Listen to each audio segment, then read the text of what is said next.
Mukunda jewellery Hanamkonda ప్రారంభోత్సవ offer flat 20% VA December 14 నుండి 22 వరకు. నమస్కారం, వెల్కమ్ టు ఐ డ్రీమ్. ధర్మ మార్గం విత్ విజిత కార్యక్రమానికి స్వాగతం.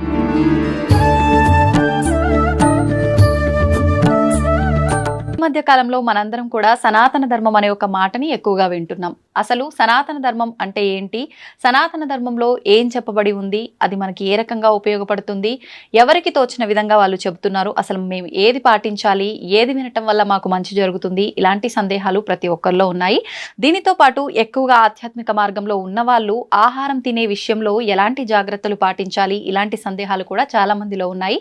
మరి ఇటువంటి సందేహాలన్నింటినీ కూడా మనం నివృత్తి చేసుకునే ప్రయత్నం చేద్దాం. ఈ విషయాలన్నీ మనకు తెలియజేయడం కోసం ప్రస్తుతం మనతో పాటు ఉన్నారు శ్రీ సంత సదానందగిరి 109 బాబా. ఇప్పుడు వారితో మాట్లాడి ఈ సందేహాలన్నింటినీ కూడా నివృత్తి చేసుకునే ప్రయత్నం చేద్దాం. నమస్కారం స్వామీజీ. హరి ఓం.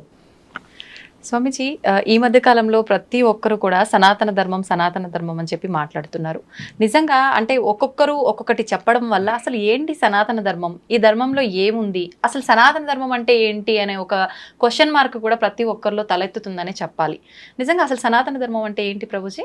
సనాతన ధర్మము అనేది ఒక భవనము అనుకుంటే దానికి 4 మహత్తర పునాది స్తంభాలు ఉన్నాయి, ఇంకా వేరే ఎక్కడా లేని విధంగా. ఒక స్తంభము వేదాలు, ఇలా చేయి ఇలా చేయకూడదు అని నిర్దిష్టంగా చెప్పే వేదాలు.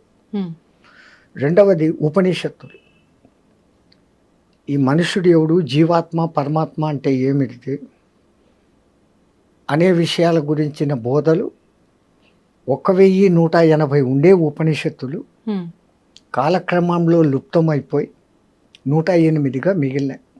దానికి కొంతమంది ఒక తమాషా కథ చెప్తారు. రాముల వారు హనుమంతుల వారికి 1180 ఉపనిషత్తులు బోధించారు. ఆయన సూర్యుని దగ్గర విద్య నేర్చుకున్న మహానుభావుడు కాబట్టి అన్ని బుర్రలోకి ఎక్కాయి. మహాత్మా, యుగాలు మారుతాయి, ఎన్ని జనాలు బుర్రలోకి ఎక్కించుకోలేరు కదా అని అంటాడు. అంటే దాంట్లో నీకు ఇష్టం వచ్చినట్టు కొన్ని ఎన్నుకో అన్నాడు. హనుమంతుల వారు దాన్ని 108 ఉపనిషత్తుల కింద చెప్పి ఇచ్చారు. మనకు ఉన్నాయి ఇప్పుడు 108. శంకరాచార్యుల జమానా వచ్చేసరికి ఈ 108 ఉపనిషత్తులు కూడా వీళ్ళు పట్టుకోలేరు.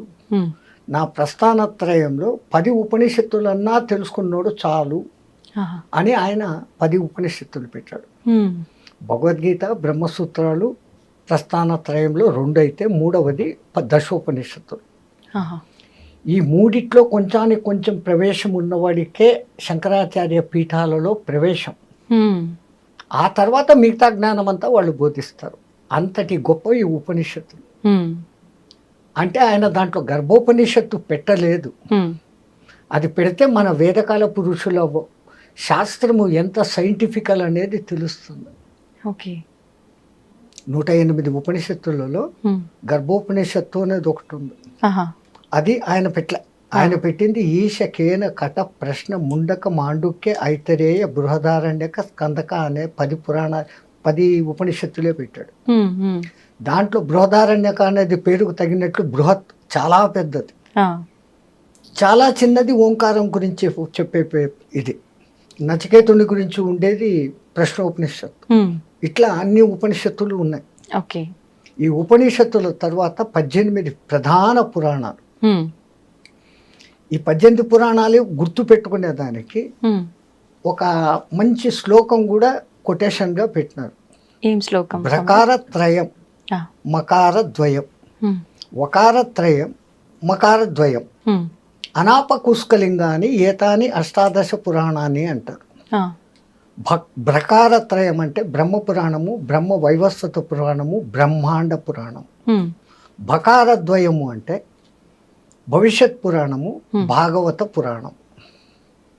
వకారత్రయం అంటే వరాహ పురాణము, వాయు పురాణము, విష్ణు పురాణం. మకారద్వయము అంటే మత్స్య పురాణము, మార్కండేయ పురాణం. ఆ తర్వాత అనాపకుస్కలింగ అని అన్నాడు. ఆ అంటే అగ్ని పురాణం, నా అంటే నారద పురాణం, పా అంటే పద్మ పురాణం, అనాప. కూస్క, కు అంటే కూర్మ పురాణం, స్క అంటే స్కంద పురాణం. ఆ తర్వాత శిలింగ అని అంటాడు. శివపురాణం, లింగ పురాణం, చిట్ట చివరిది గరుడ పురాణం. ఆయన అది చివర్లో పెట్టేసరికి అది ఎక్కడో చదవకూడదు, సచినోళ్ళ దగ్గరనే చదవాలా. ఎవడైనా పురాణాలు చదవదలుచుకుంటే ముందు చదవాల్సింది గరుడ పురాణం. కానీ అందులో అంటే ఏ తప్పుకు ఏ శిక్ష అనేది క్లియర్ గా ఉంటుంది. అది తెలుసుకున్న కాంచి ప్రజల్లో సాక్షాత్ విష్ణుమూర్తి గరుడునికి చెప్పడంతో అది గరుడ పురాణం అని పేరు పొందింది. జనాలకు భయం జాస్తి కదా అవును, నరకాల గురించి. ఆ చింతనతో అది వద్దు, చచ్చిపోయిన వాళ్ళ దగ్గర చదవాల. అంతే, చేసే తప్పులు ఉన్నాయి కదా. కానీ ముందు అది చదివితే మానవుడు తప్పు లేకుండా ప్రవర్తిస్తాడుగా. అవును, నరక భయానికన్నా. అవును ప్రభు, అవును స్వామీజీ. అసలు దాని పేరే పురా నవం. ఎంత పాతదైతే ఎప్పటికప్పుడు నవంగా ఉంటుంది, కొత్తగా ఉంటుంది. దాని తర్వాత 4వ స్తంభము ఇతిహాస, ఇలా జరిగింది ఒకప్పుడు అని చెప్పబడినటువంటి భారత రామాయణాలు. ఇవి ఏవి చదవలేని వాడు కనీసం ఈ 2 చదివితే ఈ రెండిట్లో మొత్తం సారం ఉంది. అన్ని పురాణాల్లో ఉండేది. దాని పేరే మహాభారతం. అవును, భారతమం. ఆయన రాసినప్పుడు దాని పేరు జయ అని పుస్తకం రాసి దేవతల దగ్గరికి తీసుకెళ్ళాడు. ఓకే, నేను అన్నీ చేశాను, రాశాను, మీరంతా చూశారు, దీని కథ ఏమో చూడండి అంటే, ఇది వేదాల కన్నా గొప్పనా, ఉపనిషత్తుల కన్నా గొప్పనా అని అంటే, చూడండి అన్నాడు. అప్పుడు ఒక తరాసు తెచ్చి తక్కడ దాంట్లో ఇది పెట్టి, ఇది వేదాలు ఉపనిషత్తులు అన్నీ పెడతా అన్నారు. అది మటుకు ఇదిగుంది. అప్పుడు ఇంద్రుడు ఆహా భారతమం అన్నాడు. భారత అనే పేరు దానికి వచ్చింది. భరతుడు పాలించినాడు, అందువల్ల ఇది భారతదేశం కాదు. ఆ ఇంగ్లీష్ వాడు మన నెత్తిని రుద్ది పెట్టాడు. ఏ భరతుడు అనుకోవాలా? రాముని పాదుకలను పెట్టుకుని 14 ఏళ్ళు పరిపాలించిన భరతుడు ఒకడు ఉన్నాడు. తర్వాత ఋషభుని తమ్ముడు భరతుడు ఒకడు ఉన్నాడు. శకుంతల కొడుకు భరతుడు ఒకడు ఉన్నాడు. ఇంకా మన చంద్రవంశ సూర్యవంశ రాజ్యాలలో 2, 3, 4, 5 మంది భరతులు వస్తారు. అందుకు కాదు ఈ భారతదేశం వచ్చింది. భా అంటే భాస్వత, వెలుగు. వెలుగు అంటే జ్ఞానం. ఆ జ్ఞానము యందు సదా రతీయులై ఎవరు ఉంటారో వాళ్ళు భారతీయులు. ఆ భారతీయులు నివసించే దేశం భారతదేశం. ఇంత గొప్పతనం ఉన్న దేశం మనది. అందుకే ఇక్కడ సనాతన ధనం వెళ్ళి విరియడము, ఆ పరమాత్ముడు ఇక్కడే ఎక్కువ సార్లు జన్మ తీసుకోవడము జరుగుతుంది. రెండవది, భారతదేశ చిత్రపటం కొత్తది. ఇప్పుడు చూస్తే అది ఒక శివలింగం గుర్తులోకి ఇమిడిపోతుంది. దక్షిణ భారతదేశము, అండమాన్ నికోబార్లు, ఈ పక్క లక్షద్వీపు, పారాద్వీపులు ఉన్నాయి. ఇవన్నీ శివలింగం యొక్క పీఠం. గుజరాత్ నుంచి కలకత్తా, ఆ పక్క నాగాలాండ్ వరకు ఉండేది పానపట్టం. పైన ఉండేది శివలింగం. కాశ్మీరు శివలింగం. గంగా నది అక్కడ శివమాలయాలలో పుట్టి మనం అభిషేకం చేస్తే నీళ్లు లింగానికి చేస్తాం. పానపట్టంలో పడి అది గంగా సాగర్ దగ్గర కలకత్తాలో ఆ గంగ నీళ్లు సాగరంలో కలుస్తాను. అది పేపర్ ఉంటే మీకు డ్రాయింగ్ గీసి చూపిస్తే క్లియర్ గా తెలుస్తుంది. ఇది ఇమాజ్ చేస్తూ కూడా యూ కెన్ ఇమాజ్ ఇట్. మిగతా ప్రపంచంలోని ఏ దేశము ఆ లింగంలోకి సెటప్ కాదు. ఒక్క భారతదేశానికే ఆ గొప్పతనం ఉంది. మరి ఇంత గొప్పదైన భారతదేశంలో భారతదేశం అని పిలువబడేదానికి ఇంకొక అర్థం కూడా ఉంది. ఏంటి స్వామిజీ అది? సంగీతమపి సాహిత్యం సరస్వతీ కుచద్వయం ఏకమాపాత మధురం అన్యదాలోచనామృతం అంటారు. అంటే మనం పాలు తాగే బిడ్డలమైతే మనకు పాలిచ్చే తల్లి సరస్వతి. ఆ తల్లి ఒక స్తనపు పాలు సాహిత్యం అంట, సత్హితం. ఆ సాహిత్యం చదువుతున్నంతసేపు ఆనందం, చదివి పక్కన పెట్టేసి దాని గురించి ఆలోచన చేసిన ఆనందం. సుఖము సంతోషం కాదు, ఆనందం. సుఖము సంతోషం మనకు వస్తాండాయి పోతాండాయి, కానీ మనం ఆనందం అనుభవించడం లేదు. సంతోషం అంటేనే ఆనందం అని భావిస్తున్నారు స్వామీజీ. సంతోషానికి ఆపోజిట్ వర్డ్ దుఃఖం పక్కనే ఉందా, సుఖ దుఃఖాలు అంటున్నారు. అట్లాగానే రెండవది ఏమని చెప్పినారు మీరు? ఆనందం, సుఖ. సంతోషానికి విరుగుడు విచారం ఉందా? ఏసీ పెట్టుకున్నాడు సంతోషం, కరెంటు పోయింది వెంటనే ఓ పోయిందే అని విచారం వచ్చానా? ఆనందానికి నెగిటివ్ వర్డ్ చెప్పండి. లేదు. ఆనందో బ్రహ్మ, ఆ నిరాకార పరబ్రహ్మ ఆనంద స్వరూపుడు. వాడి నుంచి వచ్చాం మనం. వచ్చి మనం ఆనందులం అన్న సంగతి మర్చిపోయి సుఖాలు సంతోషాల వెంటనే జీవితాన్ని గడుపుకుంటున్నాం. మరి నిజమైన ఆనందం కలగాలంటే ఎలా ఉండాలి మానవులు? అప్పుడప్పుడు మనకు కలుగుతుంది. ఒక చిన్న పాప, ఒక 8-9 నెలల పాప, పండ్లు కూడా వచ్చి ఉండవు, అది నిద్రలో కిసిక్క నవ్వుతుంది. ఆ నవ్వును చూసినప్పుడు మీకు సంతోషమా సుఖమా? ఆనందం. అది అనిర్వచనీయమైన భావన, అది ఆనందం. ఇప్పుడు ఎక్కడో మీరు మైసూరుకు పోయి బృందావన్ గార్డెన్స్లో ఆ మ్యూజికల్ ఫౌంటైన్ దగ్గర పోయినారు రాత్రి 7 గంటలకు. ఆ లైట్లు, ఆ లైటుకు సంగీతానికి తగినట్లుగా ఆ ఫౌంటైన్లు ఆడుతూ ఉంటే అప్పుడు మీకు సంతోషమా సుఖమా? సంతోషంగా అనిపిస్తుంది, ఆనందం. అంటే మళ్ళీ ఇంకొక అద్భుతం ఏదైనా చూసే వరకే ఉంటుంది కదా స్వామీజీ ఆ సంతోషము మీరు అదంతా ఇప్పుడు కూడా. ఒక్కసారి నిజంగా మైసూరు పోయి చూసి వచ్చి ఇప్పుడు ఇక్కడ కళ్ళు మూసుకుంటే మీ కళ్ళ ముందు ఆ దృశ్యం మళ్ళీ కనపడుతుందా లేదా? కనిపిస్తుంది. శివునికి ఒక్కడికే మూడో కన్ను కాదు తల్లి, మనకు కూడా ఉంది. మనం దాన్ని నేను నేను అనుకుంటూ మూసి పెట్టేస్తున్నాను. Okay okay. ఈ నేను వదిలి మనము అన్న భావనలోకి వస్తే, మనము నిజమైన ఈ మనము కాదు, ఆ భావనలోకి వచ్చినప్పుడు ఆ కన్ను తెరుచుకుంటే విశ్వమంతా ఆనందమయం. తో సాహిత్యానికి ఆ శక్తి ఉంటే సంగీతానికి ఇంకా గొప్ప శక్తి ఉంది. మంచి వేణునాదము, మంచి మృదంగనాదము, మంచి వీణానాదము ఈ వింటూ ఉన్నప్పుడు మీకు తెలియకుండా ఇన్వాలంటరీగా మీ చెయ్యో తలో కాలో ఆడుతుంది. అవును. అంత మంచి సంగీతానికి 3 లక్షణాలు ఉంటేనే. ఆ దిక్కుమాలిన విదేశీ డ్రమ్ మ్యూజిక్ కాదు, అది గుంటకాయలు డమాల్ డమాల్ అంటది. అవును అవును. వెక్స్ వస్తుంది, ఇయర్ డ్రమ్స్ పగిలిపోతాయి. అవును.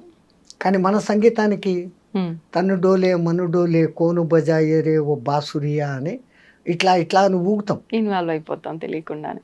అవును. కనీసం కాలో చెయ్యో ఏదో ఒకటి ఆడుతుంది అంతే. మరి ఆ సంగీతానికి ఆ శక్తి వచ్చేదానికి 3 లక్షణాలు ఉండాలి. ఏంటవి? ఆ సంగీతం భావయుక్తంగా ఉండాలా, సరి అయిన రాగయుక్తంగా ఉండాలి. భైరవి రాగము, ఆ శంకరాభరణ రాగము, ఏ రాగంలో పడితే ఆ ఇది వస్తుంది అనేది తెలిసి ఉండాలి. ఓకే. భావం బాగుండాలా, రాగం బాగుండాలా, ఈ 2 బాగుంటే సరిపోదు. దానికి తగిన తాళం ఉండాలి. ఈ భావ రాగ తాళాల మొదటి అక్షరాలే భారత. అందుకే ఆ తల్లి సరస్వతి పేరు కూడా భారతి. అంత గొప్ప దేశంలో మనం మానవ జన్మ ఎత్తడమే ఒక గొప్పతనం. అంటే ఆ జన్మ ఈ భారతదేశంలో జరగడం అనేది ఎన్ని జన్మల పుణ్యం చేసుకుంటే కలిగింది. ఆ దిక్కుమాలినట్లు నేనేదో పాపిని అనుకోవడం కాదు. ఎంతో పుణ్యం చేసుకుంటే ఇక్కడ పుట్టాం, ఛాన్స్ ఇచ్చాడు ఆయన. ఈ జన్మను మనం పూర్తిగా తరింపజేసుకోవాలి. అట్లా రామాయణ భారతాలు ఇంట్లో పెట్టుకోరా, నువ్వు చదవకపోతే ఇంట్లో భారత రామాయణాలు పెట్టుకోని పథకాలం వాళ్ళు ఎందుకు చెప్పేవాళ్ళు అంటే, ఏదో ఒక దినం దుమ్ము దులుపుతూ ఒక పేరు చదువుతావు, అర్థమవుతుంది. అవును. అంత అర్థంతో చెప్పారు. భారత చరిత్ర అంటే మన భారత చరిత్ర. కురుక్షేత్రం ఎక్కడో లేదు, మన మనోక్షేత్రమే కురుక్షేత్రం. అంతే. మనలో ఉన్న దుష్ట భావనలే కౌరవులు, మనలో ఉన్న సద్భావనలే పాండవులు. భూమిపైకి వచ్చి ఒక జన్మ తీసుకున్నాను అని అంటే నేను అసలు పుట్టిన దానికి అర్థం ఏంటి అనేది నాకు నిజంగా ఎలా తెలుస్తుంది స్వామీజీ? ఇప్పుడు పుట్టిన దగ్గర నుంచి తల్లిదండ్రులు, తర్వాత కొంచెం పెద్దగా అవుతాం, చదువులు, బాధ్యతలు, తర్వాత పెళ్లి, పిల్లలు, మళ్ళీ ఒక కుటుంబం ఏర్పడుతుంది. వీటిల్లోనే కొట్టుమిట్టాడుతూ ఉంటాం. అసలు నా జన్మకు అర్థం ఏంటి అని అంటే ఏంటి అని చెప్పొచ్చు? ఎలా తెలుసుకోవచ్చు? అద్దంలో చూసుకొని ఇట్లా అట్లా అనుకోకుండా ఈ అద్దంలో కనపడుతున్న నేను అని పిలువబడుతున్న వాడిని ఎవడిని చిన్నప్పటి నుంచి తల్లిదండ్రులు సునీత, సీత, రామయ్య, సుబ్బయ్య అని వాని పేర్లు పెట్టి పిలుస్తూ ఉంటే విని విని విని నా పేరు ఇది అనుకుంటున్నాడు జీవాత్మ. అవును. అక్కడి నుంచి వాడు భ్రమలో పడి నాకు అది కావాలా, నాకు ఇది కావాలా అని మొదలు పెడతాడు. నాది, నా వాళ్ళు అన్నది మమకారం, నాది అన్నప్పుడు అహంకారం. ఈ 2 వచ్చి కూర్చుంటాయి. ఈ రెండింటిని తోలేసి నిన్ను నువ్వు గుర్తించుకొని ఎందుకు ఈ జన్మలోకి వచ్చాను, దీన్ని మళ్ళీ పునర్జన్మ అనేది లేకుండా ఈ జన్మనే కడసారి జన్మం చేసుకునే ప్రయత్నం చేయాలి అనే దానికి అవకాశం ఇచ్చేదానికే పరమాత్ముడు మనకు ఇంతకుముందు జన్మల్లో చేసిన పాప ఫలితాల పుణ్య ఫలితాలకు కొన్ని యమలోకంలో శిక్షలు, స్వర్గంలోకంలో ఆనందాలు ఇచ్చి మిగతా బ్యాలెన్స్ ఇక్కడ నువ్వు అనుభవించు. అట్ ది సేమ్ టైం ఇవి కాదు, నేను ఈ జన్మలు ఎన్ని ఎత్తుతా ఉన్నాను, ఎన్ని పోతా ఉన్నాను, కావాల్సింది నాకు ఆ మోక్షము అనే ముక్తి అనే విషయానికి పోవాలా అని మన పెద్దవాళ్ళు చెప్తారు. మరి పూర్వజన్మలు మనకు గుర్తులేవు, రాబోయే జన్మలు గుర్తులేవు. అవును, అసలు అవి ఉన్నాయా లేవా అని చాలా మంది విపరీతంగా అంటారు. కొంపదీసి పరమాత్ముడు మనకు పూర్వజన్మ జ్ఞానము, భవిష్యత్ జన్మ జ్ఞానము ఇచ్చాడు అంటే ఈ జన్మ కర్తవ్యాలు మనం ఏమన్నా చేయగలమా? అసలు అదే ఆలోచిస్తూ ఉండిపోతాం. 24 గంటలు ఆ ఆలోచనే. అవును, 12 గంటలు గత జన్మ గురించి, 12 గంటలు రాబోయే జన్మ గురించి. అంతే.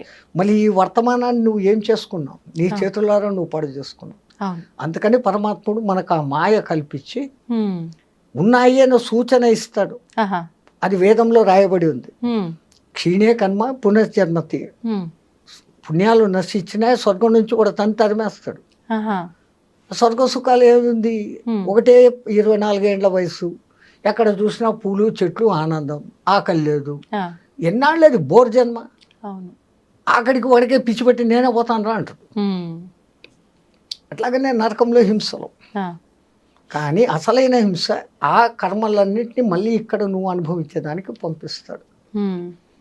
మనం ఏ ఇత్తనం నాటితే ఆ పండే వస్తుంది కదా తల్లి. అవును స్వామిజీ. అట్లాగనే మనం ఏం చేస్తామో అదే రిటర్న్ వస్తుంది. ఆ రిటర్న్ రావడం ఎక్కువ రావచ్చు, తక్కువ రావచ్చు, తొందరగా రావచ్చు, లేటుగా రావచ్చు. ఒక చిన్న ఉదాహరణ కథ. ఒక ఊర్లో 2 మిత్రులు చాలా క్లోజ్. ఒక ఆయన ఏమో బెల్లం వ్యాపారం చేస్తాడు, ఒక ఆయన ఏమో జొన్నల వ్యాపారం చేస్తాడు. ఈ బెల్లం వ్యాపారి కనింగ్ ఫెలో. తన సొంత అత్తమామలు వచ్చినా, అమ్మ నాన్నలు వచ్చినా కానీ తూకంలో మోసం చేసి అమ్మేది వానికి జన్మ తక్ వాటిలో పేరుకుపోయింది. జొన్నల వ్యాపారి నికార్సు, ఏదో తనకు వచ్చే లాభాన్ని చూసుకుంటాడు. బెల్లం వ్యాపారికి లాభం వస్తుంది, వాడు లాభంతో తృప్తి పడకుండా అధిక లాభానికి తూకంలో మోసం చేసేవాడు. దురాశ అక్కడ ఉంది. తూకంలో మోసం చేసేవాడు.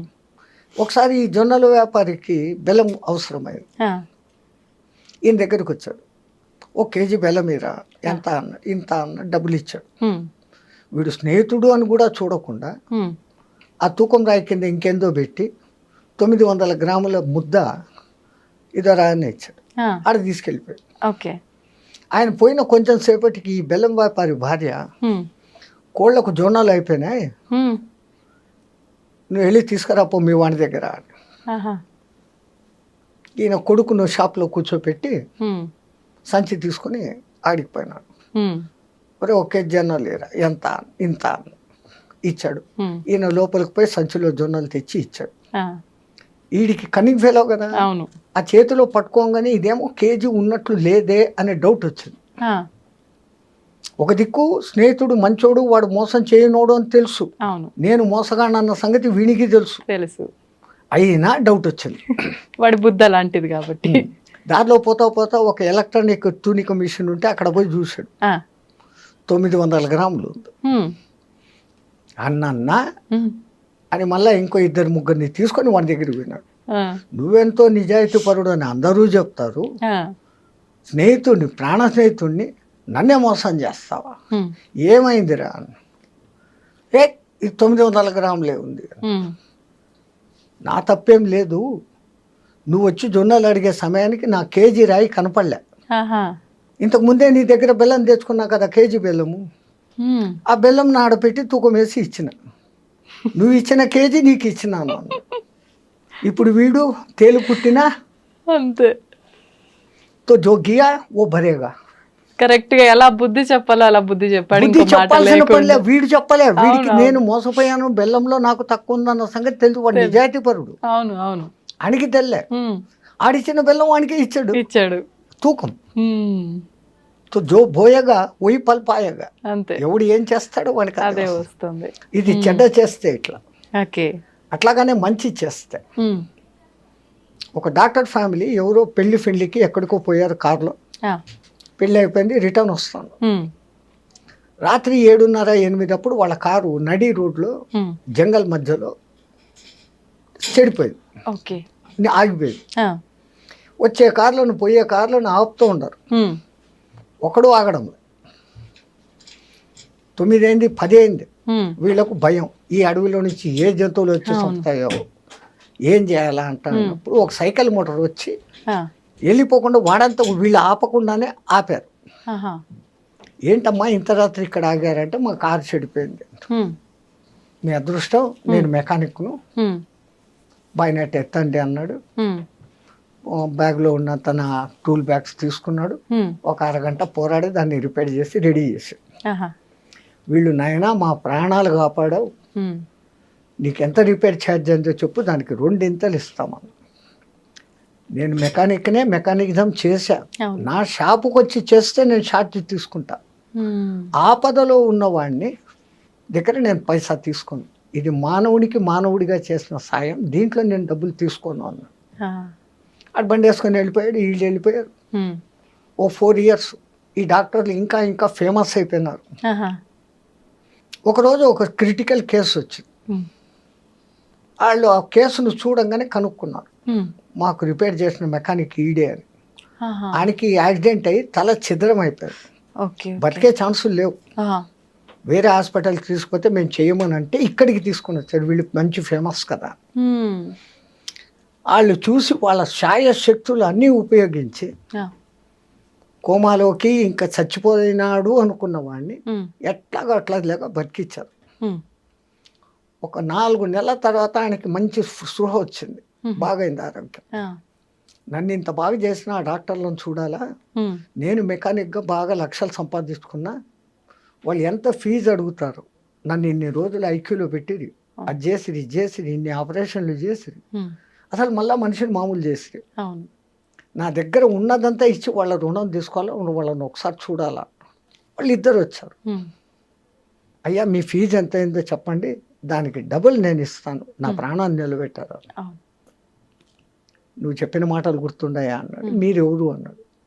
4 ఏళ్ల కింద ఆ కార్లో అడవిలో మేము ఉంటే మమ్మల్ని కాపాడావు, ఇప్పుడు మేము డాక్టర్లమే, కానీ ఆపద సమయంలో ఉన్న నిన్ను మమ్మల్ని నువ్వు కాపాడావు, ఇప్పుడు నేను మిమ్మల్ని కాపాడా, మీ దగ్గర నేను 1 పైసా తీసుకోను అన్నాడు. కర్మ ఫలాలు అంతే. అందుకే అంటారు ఏది చేస్తే అది వస్తాను, ఇందాక మీరు కూడా చెప్పారు, అది నిజమని అర్థం అవుతుంది దీన్ని బట్టి. ఇంకొక తమాషా కథ, ఇది నా కథలు కావు. వృత్తిలో పోలీస్ డిపార్ట్మెంట్లో ఉన్న ఒక మనిషి ఈ పిరమిడ్ సొసైటీలో ధ్యానంలోకి దిగినాక చెప్పిన మనిషి. ఆ మహానుభావుడు ఇప్పుడు Tirupati SP, superintendent of police. Okay okay. ఆయనలో ఈ ఆధ్యాత్మికత ఉంది. ఆయన చెప్పిన 3వ కథ బాగా మంచి, ఈ కంప్యూటర్ ఇంజనీరింగ్లో తెలిసిన వాళ్ళు పెళ్లి చేసుకున్నారు. 2 నెలలే అయింది పెళ్ళి. ఒక దినం రాత్రి భోంచేస్తా ఉంటే ఒక దీనమైన గొంతు, గతి లేని పరిస్థితుల్లో అడుగుతున్నాను, నాకు ముందు ఇంత అన్నం పెట్టండి అని. భర్త ఇట్లా కిటికీలోంచి చూస్తున్నాడు, ఎత్తుగా చూడంగా బాగున్నాడు మనిషి. ఈమె వెంటనే ప్లేట్లో నుంచి అన్నీ వడ్డిస్తాను. దేనికి అన్నాడు. ఆయన అంత ఇదిగా అడిగాడు కదా, ఆ గొంతు ఎంత దీనంగా ఉంది, పోయేస్తాను. గొంతు దీనంగా ఉంది, మనిషి ఎట్లుండాడో చూసావా, దున్నపోతలాగా ఉన్నాడు, పని చేసుకొని బతకకుండా ఆయనకి తిండి పెడతావా, పెట్టమాక. ఈ మాటలు ఆయనకి వినపడతాడు. వాడి అభిమానం ఉన్నవాడు, సత్య సచ్చినాం ఇంకా అడగకూడదు అని చెప్పేసి వెళ్ళిపోయాడు. కానీ వీళ్ళిద్దరి మధ్య గొడవ మొదలైంది. లావా సన్నమా కాదు, ఆకలి అన్నాడు, ఆయనకి పెట్టాలి కదా, మనకేమన్నా తక్కువనా, నీకు 1,00,000 జీతం నాకు 1,00,000 జీతము అంటే దాట్ బుట్ ఈ మాట పెరిగి మరుసదినం పొద్దునికంతా ఇద్దరు విడాకులు తీసుకునే సిద్ధమైపోయినా. ఇంత చిన్నదానికి తీసుకున్నారు కూడా. ఈయన ఊరు వదిలి వేరే ఊరికి వెళ్ళిపోయినాడు, ఆమె వేరే ఊరికి ట్రాన్స్ఫర్ చేయించుకునేది ఉద్యోగం. ఒక 6-7 months 8 months తర్వాత ఆమె ఇంకో పనిచేస్తున్న ఆఫీసులోకి ఒక పై ఆఫీసర్ ప్రమోట్ అయ్యి వచ్చాడు. ఈమె ఆమెకు కొంచెం లింక్ కుదిరింది, వాళ్ళిద్దరూ పెళ్లి చేసుకున్నారు. ఆ కొత్త వచ్చిన ఆఫీసరు ఈ అమ్మాయి పెళ్లి చేసుకున్నారు. ఆ పెళ్ళైన 2 నెలలకి ఇళ్ళు భోంచేస్తా అంటే మళ్ళీ ఒక దీనమైన గొంతు వినపడింది, అమ్మా భౌతి భిక్షాం దేహి అని. ఆ వెంటనే ఆ మొగుడు అన్నాడు, మనం రోజు తింటానే ఉన్నాం, ఫ్రిడ్జ్లో ఉండేది ఏదో ఇంత తింటాము, ముందు మన 2 ప్లేట్లలో ఉండేదే ముందు ఆయన కడుపు నిండా పెట్టు అన్నాం. ఆ మొగుడు చూస్తే అట్లా, ఈ కొత్త మొగుడు ఇట్లా, దేవుడు నాకు సరైనది ఇచ్చాడు, వాడిని పంపించేశాడు, మంచిదైంది అని అనుకొని సంతోషంగా అంతా కట్టి తీసుకొని పోయి వేసేటప్పుడు వాడి ముఖం చూసింది. చూసేసి వేసేసి కళ్ళు మూసుకొని ఏడుచుకుంటూ వచ్చింది లోపలికి. కొంపదీసి ఈయన మొదటి మొగుడు కనుక్కున్నారు. ఎందుకు ఏడుస్తాడావు, ఇమ్మన్నాను వేసినావు కదా, ఇంకేంది ఎందుకు ఏడుస్తాడా అంటే, వాడు నా మొదటి భర్త అండి అన్నాడు. అయ్యో, ఈ నవ్వి ఎరిదానా, నేను కూడా నీకు గుర్తుపట్టావా అన్నాడు. ఎవరు అంటే, నేను ఆ పొద్దు భిక్షానికి వచ్చినోడిని. కర్మ సిద్ధాంతము తిరుగుతానే ఉంటది అయితే ఏదో రకంగా మన చుట్టూ. నాకు ఆ మహానుభావుడు చెప్పినప్పటి నుంచి ఎక్కడ పోయినా ఈ 3 చెప్తే మనుషులకు బుద్ధి వస్తుంది అవునవును అని ఆ మహానుభావుడి తరఫున చెప్తున్నాను, ఇది నా కల్పితం కాదు. ఓకే, నిజంగానే అలా జరుగుతుందంటారా స్వామీజీ? ఇది మనం ఒక ఉదాహరణగా ఇప్పుడు చెప్పుకోవడానికి ఎంతమందిని మనం చూస్తున్నామ్మా, ఈ దిక్కుమాలిన లవ్ మ్యారేజ్లు చెత్తా చెదారం అని ఇప్పుడు వచ్చినాయి. అవును, పెళ్లి చేసుకుంటారు, 3 నెలలకంతా విడాకులు అంటారు. అవును. ఏమైతుంది మళ్ళీ అంటే వీళ్ళకు లవ్ అనే అర్థం నిజంగా తెలియదు, ప్రేమ అంటే ఏమో తెలియదు. అప్పటికప్పుడు ఆ అట్రాక్షన్లకు లోపడతా అంటారు. అవును, వాడి రూపమో రంగో చూస్తారు, లేక ఇన్కమ్ చూస్తారు. అంతే. ఆ తర్వాత వాడి బుద్ధులు బయటపడినాక లబ్బదిప్పమంటారు. కానీ పాతకాలంలో ఎవడో తండ్రి ఎక్కడో ఊర్లో పిల్లని చూసి, ఒరే నీకు ఆ ఊర్లో పిల్లని చూసాను, పలానా రోజులు పెళ్లి నాన్న అంటాడు వాడు. ఆయనకేమో యాంగ్జైటీ, ఆ పిల్లకు యాంగ్జైటీ, ముఖాలు చూసుకోరు. సరిగ్గా ఈ జీలకర్ర పెట్టే వరకు బట్ట అడ్డం కడతారు, అక్కడ ఆ ముఖం చూడరు. ఎప్పుడైతే ఈ చేతులు ఎత్తి ఒకడు జీలకర్ర పెట్టుకుని వీనికి అప్పుడు చూస్తాడు. ఆ చూపుల్లో అద్భుతమైన ప్రేమ పుడుతుంది. ఈ బెల్లం జీలకర్ర మనం పెద్దోళ్ళు ఎందుకు పెట్టిస్తారు, దాంట్లో ఒక ఎలక్ట్రిఫికేషన్ ఉంటుంది. మీరు కావాలంటే సైంటిఫికల్గా టెస్ట్ చేసి బెల్లము జీలకర్ర బాగా దంచి దాంట్లో 2 వైర్లు పెట్టండి, మైన్యూట్ బల్బులు ఉన్నాయి కదా ఇప్పుడు, అవి వెలుగుతాయి. That much of minute current is there in జీలకర్ర బెల్లం పెట్టడం. సనాతన ధర్మంలో పెళ్లి సాంప్రదాయం సామాన్యమైంది కాదు. అక్కడ చదివే మంత్రాలు ఎంత గొప్పగా ఉంటాయంటే, 7 తరాల ముందు 7 తరాల వెనకలో సుఖపడాలని ఏమేమో చెప్పి బోధించి, మీకు పుట్టే సంతానం సుసంతానంగా ఉండాలన్నంత వరకు దాంట్లో ఉంటాయి. 5 రోజుల పెళ్లి 7 రోజుల పెళ్లి అని చేసేవాడు. ఎప్పుడైతే ఈ చెయ్యి ఇక్కడ ఆ చెయ్యి అక్కడ పడుతుందో, శాస్త్రారం నుంచి ఈయన కరెంటు ఆమెకు, ఆయన కరెంటు ఈమెకు వస్తుంది. వాళ్ళిద్దరి మధ్య ఈ కొత్తదనం పోవాలా అని అదేందో బంతే ఆట, ఆ ఉంగరాలు బిందులో వేసి ఆ కాళ్ళు తొక్కుడు, అది ఏందేందో చేస్తారు. ఈ సాంప్రదాయం అంతా ముందు నుంచే ఉందా గురూజీ? ఈ మాంగళ్యం తంతు అనేది ఈ మధ్య వచ్చింది.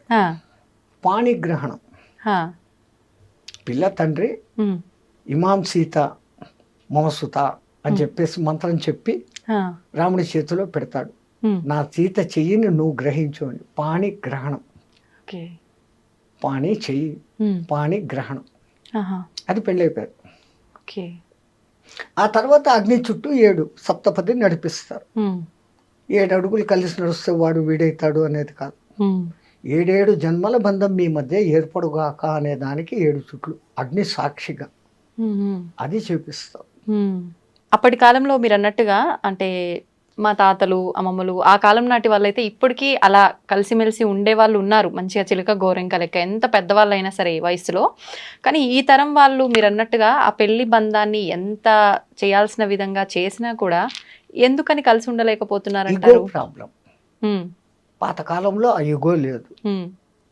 రెండవది, వాళ్ళు నా వాళ్ళు, నేను వాళ్ళకు కష్టపడి పెడుతున్నాను అన్న భావన వాళ్ళలో ఏ మూల ఉండేది కాదు.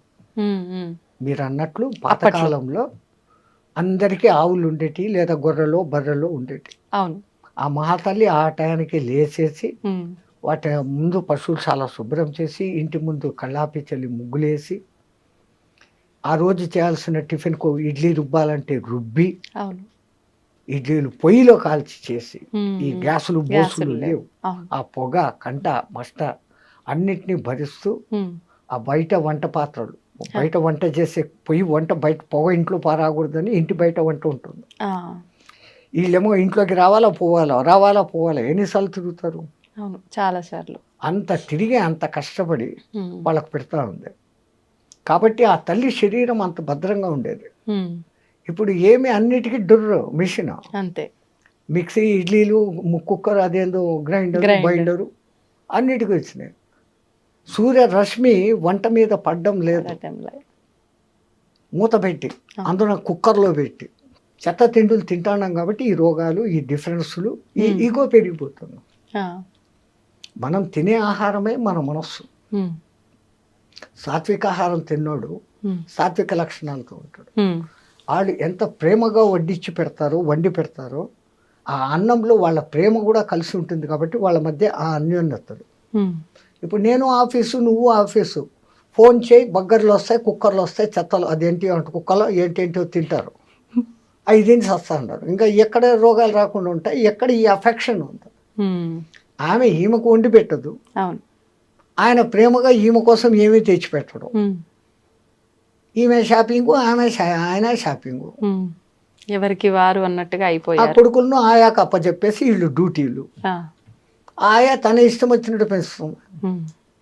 అందుకే ఈ కాలం పిల్లల మధ్య ఆ ప్రేమానుబంధాలు లేవు. పాతకాలం కుటుంబంలో సమిష్టి కుటుంబాలు ఉంటాయి. ఒక చిన్న పిన్నవాడిని, వాడి మేనత్త, వాడు ఏమో మామ, ఇంకా వరుసలు ఉన్నాయి కదా. ఇంతమంది ఒక్కొక్క ముద్ద తినిపిస్తూ, ఎత్తుకొని లాలిస్తూ, అంతమంది అఫెక్షన్లో పెరిగినోడు వాడు ప్రేమపూర్వకంగా పెరుగుతాడు. ఈ గూండా బుద్ధులు వస్తుంటాయంటే వాడు లోన్లీనెస్ ఫీల్ అవుతాడు. That is no affection for him. వాడు అఫెక్షన్ కోరుకుంటాడు, దాన్ని తీర్చుకునే దానికి హింస మార్గంలోకి దిగుతున్నాడు.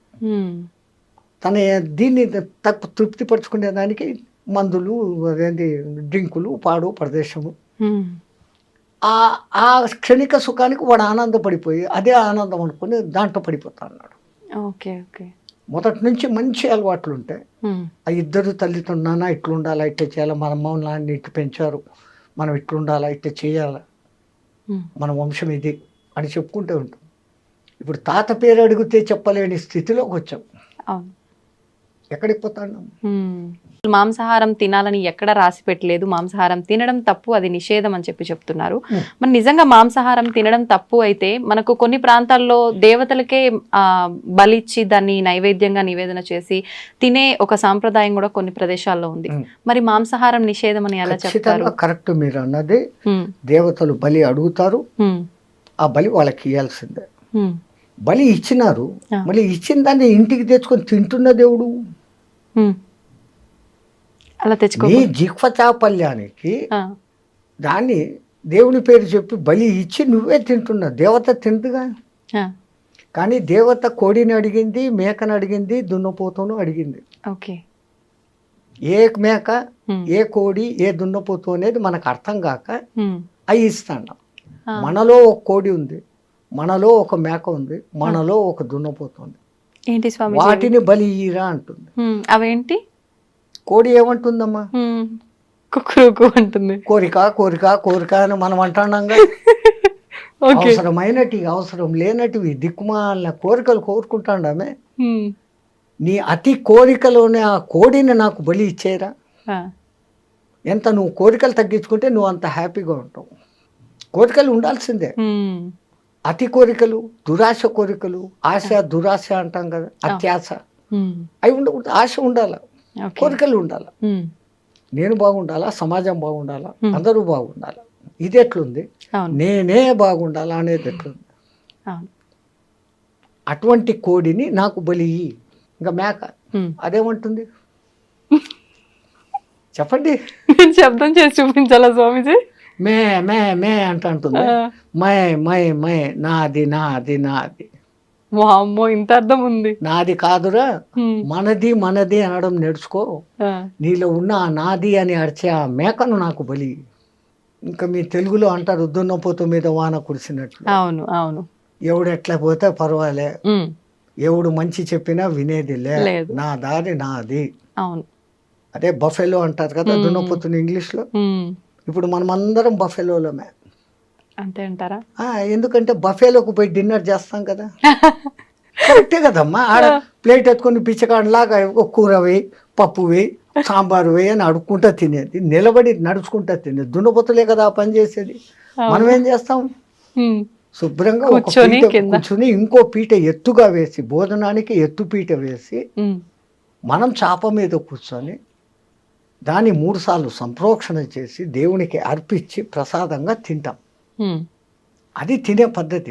అన్నం తినేటప్పుడన్నా ప్రశాంతంగా కూర్చోకుండా అవును, వాటితో మాటలు ఈయనతో మాటలు, ఆడొక చెంచా ఈడొక చెంచా, ఏం తిండేది?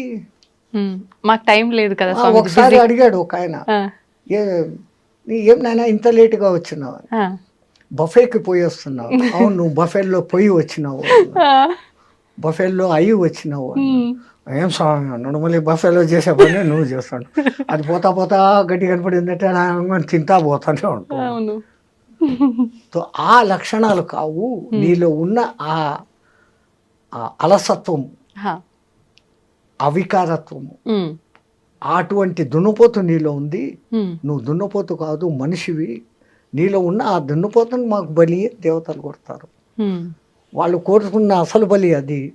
మనం జిహ్వ చాపల్యానికి నోరై మసాలా పక్కింట్లో ఎవడో వండాడు, మనం వండాలి. ఇంకా కొంతమంది వాడి కోడికూర తినాలని ఉంది, ఇంట్లో తినకూడదు అని అన్నారంటే వాడికి ఆ రోజు పూనకం వచ్చేస్తుంది. అమ్మవారు నన్ను అడిగారు 2 కోళ్ళు ఇయ్యి అని. ఇంకా సచ్చినట్లు అమ్మవారు అడిగారు, కోళ్ళు ఇస్తారు. ఇచ్చినాడంటే వీడి ఇంటికి తెచ్చుకొని దాన్ని జుట్టు పీకి, కోడి పీకి, అది సచ్చేటప్పుడు అది ఎంత బాధపడుతూ వస్తుందో ఆ బాధే మనకి ఇప్పుడు శాపాలే. ఈ దిక్కుమన్న కొత్త కొత్త రోగాలు, ఈ ప్రకంపనాలు, ఈ ప్రకృతి ప్రకోపాలు వచ్చేదానికి కారణం ఆ జంతు ఘోష.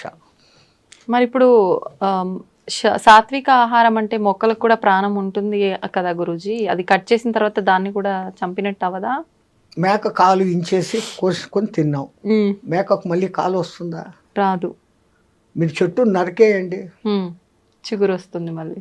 దేవుడు మనకి ఇచ్చాడు ఇది. ఇప్పుడు మాంసాహారం తినే జంతువులను మనం ఏం పేరు పెట్టి పిలుస్తాం? క్రూర జంతువులు అంటున్నాం. అవును, కూరలు ఉన్నాయి దానికి, దాని పేగుల డిస్టెన్స్ తక్కువ. అది ఒకసారి తిన్నాక 4-5 రోజుల వరకు దానికి అరగదు. బాగా తిని నిద్రపోతున్న సింహం దగ్గరికి మీరు పోయినా అది మళ్ళీ మన మీద పంజా విస్తడతాం. అది ఫుల్లీ సాటిస్ఫైడ్. దానికి ఆ తిండి దేవుడు ఇచ్చాడు. ఓకే, దాన్ని క్రూర జంతువు అని పిలుస్తుండవు. మరి నువ్వు తింటున్నప్పుడు నువ్వు ఎవడివి? నువ్వు క్రూరుడివే. అవును. రెండవది, మాంసాహారం వండేటప్పుడు దాంట్లో దిక్కుమాలిన మసాలాలన్నీ వేస్తారు ఆ కంపు రాకుండా. ఈ మసాలాలు మనలో తమో గుణాన్ని, రజోగుణాన్ని పెంచుతాయి. బాగా కారం తినండి, కంట్లో నీళ్ళు వచ్చేంత కారం తినండి. ఎవడో ఒకడు ఒక మాట అనగానే హై నన్ను అంటావా అంటారు, వెంటనే వస్తుంది కోపం. వస్తుంది. ఈ కోప ప్రకోపాన్ని, కామ ప్రకోపాన్ని పెంచేది కారణం మనం తింటున్న ఆహారం. తో మనకు దేవుడు ఈ కాయగూడ్లు, పండ్లు ఎన్ని ఇచ్చాడు. మీరు అన్నట్లు నిజంగా దాంట్లో కూడా ప్రాణం ఉంది, కానీ దాంట్లో మళ్ళీ చిగురించే శక్తి ఉంది. దీంట్లో అట్లా లేదు. అది ఒకసారి చచ్చిపోయింది, ఇంకా మళ్ళీ అది బతకదు అది. అయితే ఇప్పుడు మనం తీసుకునే ఆహార ప్రభావం వల్లే మనకు వచ్చే ఈ ఆరోగ్యానికి సంబంధించిన ఇబ్బందులు అనుకున్నాం కదా స్వామీజీ. మరి ఇప్పుడు చాలా వరకు మనం చేసుకున్న కర్మలను బట్టే మనకు ప్రతిదీ వస్తుంది అంటాం కదా. అంటే కొంతమంది ఎటువంటి ఆహారం తీసుకున్నా కూడా మంచిగా ఉన్న వాళ్ళు ఉంటారు, అన్ని రకాలుగా మంచి పూర్తి హెల్తీ ఫుడ్ తీసుకున్న వాళ్ళు కూడా అనేక రకాల ఇబ్బందులకు గురవుతుంటారు. వాళ్ళ కర్మలను బట్టి ఉంటుంది. ఓకే, గత జన్మ కర్మానుసారం వాళ్ళకి ఏం జరగాలనో అవి జరుగుతూ ఉంటాయి. ఓకే. అయితే స్వామీజీ ఇప్పుడు ఈ రోజు పేపర్లో మీరు చూసి ఉంటారు, యాంటీబయాటిక్స్ ఎక్కువగా ఇస్తున్నారు జంతువులకు, అవి త్వరగా గ్రో కావాలని, అవును అవును, ఎక్కువ బరువు తూగాలని. అవి ఆ బయోటిక్స్ దాని మాంస కణాలలోకి చేరి మనం తింటున్నప్పుడు ఆ యాంటీబయాటిక్స్ మనకి నెగటివ్ రోగాలు తెచ్చేదానికి కారణభూతమైతాండాయని సైంటిస్టులు చెప్తాండారు. ఓకే ఓకే, అంటే మాంసాహారం తినకుండా ఉండడమే ఉత్తమం. సరే, ఒక్కటి మీకు మాంసాహారం ఇష్టమే, ఆ జంతువులు తిన్నట్లే, మేక పులి తిన్నట్లే, మేకను పులి తిన్నట్లే పచ్చి తినండి ఒకసారి. అమ్మా, అలా ఎలా సాధ్యపడుతుంది? బస్ హోగా. వెగటు పుట్టేస్తుంది ఒక్కసారి పచ్చిది మీరు తినగలిగినారు. ఒకవేళ ఒక 1/2 కిలో తిన్నారు అంటే 3 రోజులు అనారోగ్యంతో బాధపడతారు. It will not digest. దాన్ని చండాలంగా ఉడకబెట్టి దాంట్లో ఏందేందో మసాలాలు వేసి మిగిలితే మళ్ళీ ఫ్రిడ్జ్లో పెట్టి 2వ దినం వేడి చేసి ఇట్లాంటి ఫుడ్లన్నీ తినడం మూలంగానే మన మెటబాలిజం, టైం క్లాక్ అన్నీ దెబ్బతింటాను. కొన్ని ప్రాంతాల్లో పచ్చి మాంసం తినే మానవులు కూడా ఉన్నట్టుగా మనం వాళ్ళు చూస్తుంటాం. హ్యాబిచ్యువేటెడ్, వాళ్ళకు తరతరాలుగా వాళ్ళ జీన్స్ అది ఉంది. ఓకే. మనము తరతరాలుగా భారత రామాయణ కాలాల నుంచి ఆ ఋషిమునులు అందరూ కూడా సాత్వికాహారమే. అంతెందుకమ్మా, ఇప్పటికిప్పుడు భూమి మీద నీళ్ళలో కాదు, నీళ్ళలో తిమింగలాలు ఉంటాయి. భూమి మీద ఉండే అత్యంత బలమైన ఎత్తైన జంతువు ఏది? ఏనుగు. ఇంకా 2వది ఖడ్గమృగం. అది పరిగెత్తా వచ్చి ఒక వ్యాన్ గుద్దిందంటే వ్యాన్ 3 పల్టీలు కొట్టి ఎగిరిపోతుంది. ఆ 2 తినేటి ఏంటి? గడ్డి. బలము తినే మాంసాహారంలో లేదు. కాయగూరలలో ఉన్నంత విటమిన్లు, ఖనిజాలు, లవణాలు మాంసాహారంలో లేవు. అన్నిటికన్నా విచిత్రము, ప్రపంచంలో ఏ జంతువు ఉడకేసి తినడంలే, అవి కంటద్దాలు పెట్టుకోవడంలే, చోటు మిషన్లు పెట్టుకోవడంలే. ఈ దిక్కుమాలనోడే పెట్టుకుంటున్నాడు. ఎందుకు అంటే ఉడకేసి తింటున్నాడు, సహజమైన తిండి తినడంలే. అందుకే ఇప్పుడు సహజ ఆహారము, పండ్లే తినండి, జ్యూసులే తాగండి, మళ్ళా పాతకాలం టైటిల్లోకే వస్తున్నాం. దునియా goal high, Phir K ఉదర్ co he ఆ జాయేగా, మళ్ళీ అక్కడికే వస్తున్నాం.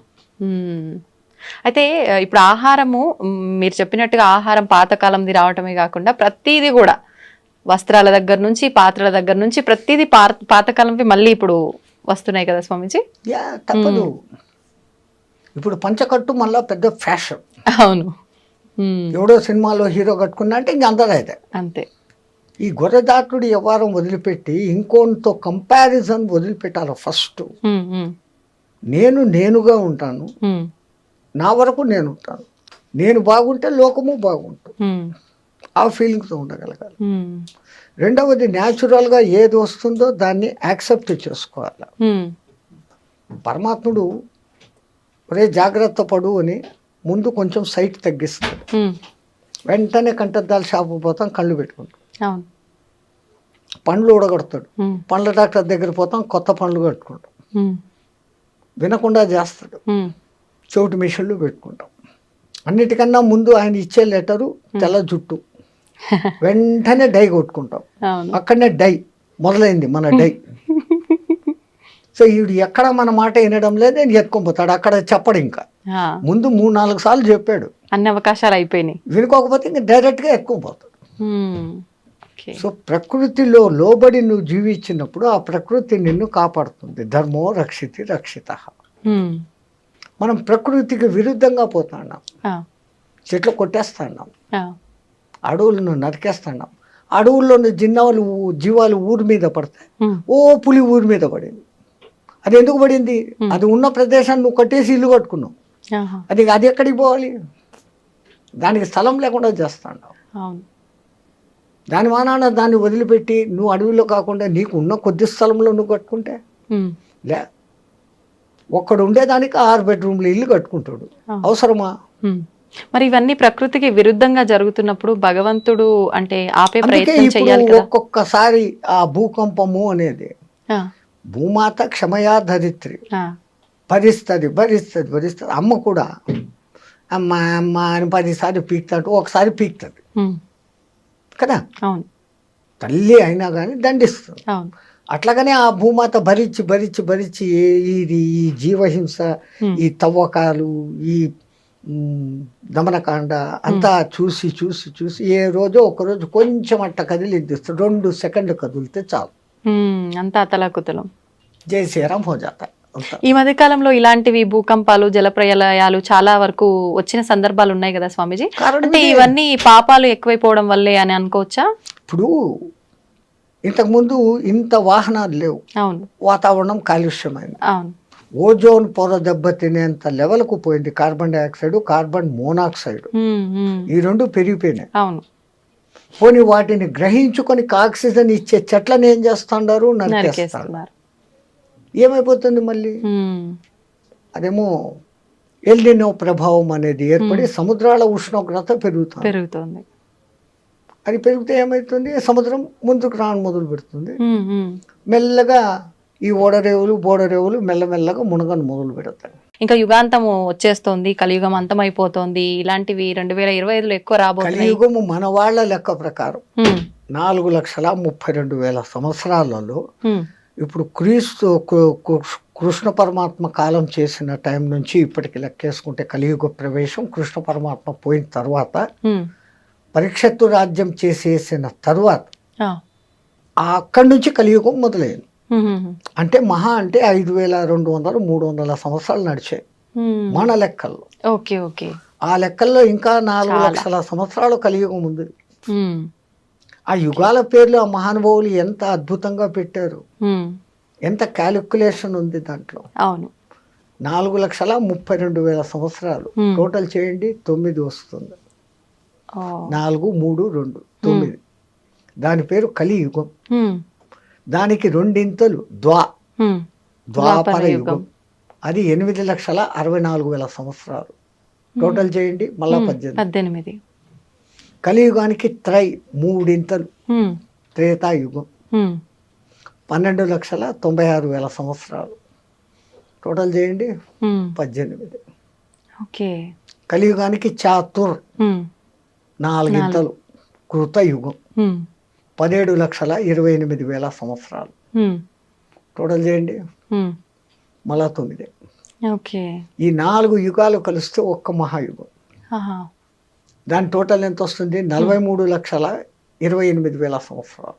టోటల్ చేయండి మళ్ళా 9. 9 అనేది సర్వం ఖలిద్వం బ్రహ్మ.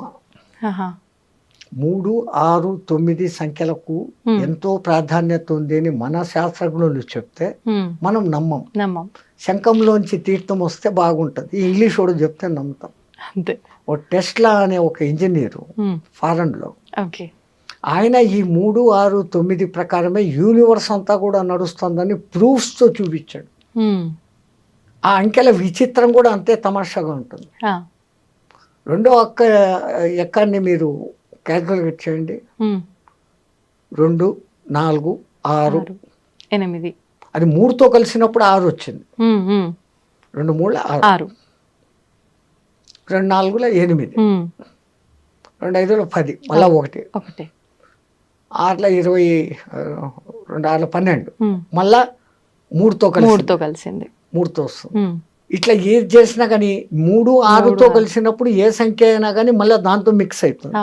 అది కానప్పుడు అది వివిధ సంఖ్యలను చూపిస్తుంది. 1 నుంచి 9 వరకు అంకెలేసి 3ను రౌండప్ చేయండి, 6ను రౌండప్ చేయండి, 9ను రౌండప్ చేయండి. మిగతాటి క్యాలిక్యులేషన్ చేస్తే ఈ 3, 6, 9తో కలిసినప్పుడు అది ఆ సంఖ్యను చూపిస్తుంది. మిగతాటప్పుడు అంతా తమ ఇండివిజువల్ నెంబర్స్ చూపిస్తుంది. 3 3 9, 3 4 24, మళ్ళీ 6. అది అంతా 3 6 9 చూపిస్తుంది. ఇంకో సంఖ్యను చూపించట్లే. అట్లాగనే 6వ ఎక్కను తీసుకోండి. 6 2 12, 3, 6 3 18, 9. అవే రిపీట్ అవుతాయి. ఇంకా 9వ ఎక్కం అయితే మీరు ఎంత పెద్ద సంఖ్యని హెచ్చవేసి దాన్ని సింగిల్ డిజిట్కు తెస్తే ఇట్ విల్ బికమ్ 9. సర్వం ఖలిద్వం బ్రహ్మ, అంతా బ్రహ్మలో కలిగిపోతుంది అనే దానికి ఆ సంఖ్య సూచకం. సర్వం ఖలిద్వం బ్రహ్మ. అందుకే నవవిధ భక్తి మార్గాలు అని, నవగ్రహాలు. అసలు మన వాళ్ళు జపమాల 108 పూసలు ఉండాలి, అర్ధమాల 54 పూసలు ఉండాలి, నక్షత్రమాల 27 ఉండాలి. ఏది చెప్పినా కానీ 9. అట్లాగనే పూజలు అష్టోత్తర నామావళి, శతోత్తర నామావళి, అన్ని అష్టాదశ పురాణాలు, మహాభారతం 18 పర్వాలు. వ్యాసుడు వాడికి 18 సంఖ్య ఎంత ఇష్టం అంటే మహాభారతం 18 పర్వాలు, కురుక్షేత్ర సంగ్రామం 18 రోజులు. దాంట్లో అన్నిటికన్నా ఆణిముత్యం భగవద్గీత 18 అధ్యాయాలు. కురుక్షేత్రంలో పాల్గొన్న అక్షోహిణుల సంఖ్య 18. ఈ దిక్కు 11, ఈ దిక్కు 7 అక్షోహిణులు, 18 అక్షోహిణుల సైన్యం. అక్షోహిణి అంటే కూడా మళ్ళీ 9 వస్తుంది. ఇన్ని వేల రథాలు, ఆ రథాలకు ఇన్నింతల ఏనుగులు, ఇన్నింతల గుర్రాలు, ఇన్నింతల కాల్బలం అనే లెక్క ఉంది. ఆ లెక్క తీసుకుంటే మళ్ళీ అదంతా కూడా 9. ఆఖరికి మహాభారత యుద్ధం అయిపోయినాక మిగిలిన మహాయోధులు కూడా 9 మంది. అంటే ఇదంతా ఒక ప్రణాళిక ప్రకారం జరుగుతుందా స్వామీజీ? Universe moving along the calculation of 369. మీరు ఆయన టెస్లా గారి పుస్తకాలు రెఫరెన్సులు చూసి మీరు వచ్చింది కదా ఇప్పుడు ఈ గూగుల్ దాంట్లో చూసినారంటే ఆయన దాని గురించి ఇచ్చిన వివరణ బ్రహ్మాండమైన వివరణ. ఈవెన్ పిరమిడ్ నిర్మాణంలో కూడా 3, 6, 9ల కనెక్షన్ ఉంది. అంతెందుకు మన శ్రీచక్రం, అమ్మవారి శక్తులు 5, అయ్యవారి శక్తులు 4. 5, 4, 9.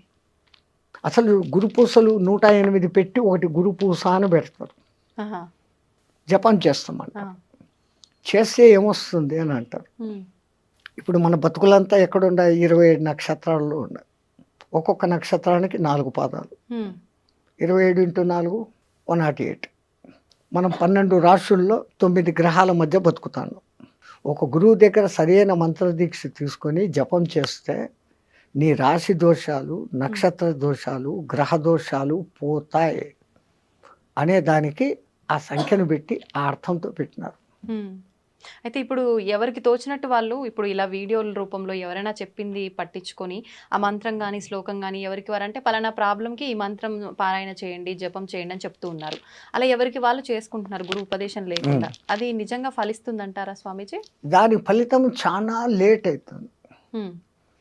గురు ద్వారా తీసుకోబడినప్పుడు నేను ఇప్పుడు గురు ఛత్ర ఛాయలో ఉన్నాను, నాకు ఒక గురువు ఇచ్చినాడు అన్న ఒక సగం బలంలో ఎంట్రీ అవుతుంది. అవును. పుస్తకాలు చూసేసి ఎవడో టీవీలో చెప్పేశాడు అది వినేసి చేసుకుంటే అది కాదు. గురుమంత్రం ఇవ్వడము ఎంత విధానం పెట్టారు మన పెద్దలు. ముందు వాడు మంత్రం తీసుకునేకి అర్హుడా కాదా అనే దానికి ఆ కాలంలో కొంతకాలం నా దగ్గర సేవ చేయి, ఆ తర్వాత నీకు దీక్ష ఇస్తాననే వాళ్ళు గురువులు. ఊరికి వచ్చి ఏదో 10,000 డబ్బులు తీసుకో దక్షిణ, ఇన్ని పండ్లు బట్టలు తీసుకో, ఇచ్చే మంత్రం అంటే ఇచ్చేస్తాండారు. అందున నీకే దేవుడు ఇష్టమో అడిగి ఆ మంత్రం ఇస్తాండారు. అట్లా జరగదు ఆ కాలంలో. అసలు ప్రశ్నోపనిషత్తులో ఎంత అద్భుతంగా చెప్పాడమ్మా. గర్గముని కొడుకు, గౌతముని కొడుకు, ఒక రాజు కొడుకు, ఇట్లా 6 మంది మహర్షులు అడవిలో పిపిలాద మహర్షిని వెతుక్కుంటూ వస్తారు. ఆయన కనపడినాక దండ ప్రమాణాలు చేసి చేతికి దర్భలు ఇస్తారు. ఆ కాలంలో అది సవిత్ప్రాణి అయిపోవాలా. వాళ్ళకేం కావాలా? ఆవులు, గడ్డి, ఈ 2 కావాలి. ఎవరు నాయన మీరు అంటే నేను ఫలానా ఆయన కొడుకు, నేను ఫలానా. అమ్మ అంత గొప్ప వాళ్ళ కూర్చోండి అని వాళ్ళకి ఆర్ఘ్యపాదాలు ఇచ్చి ఏంటి నన్ను ఎత్తుకుంటే ఎక్కడికి ఎందుకు వచ్చారు?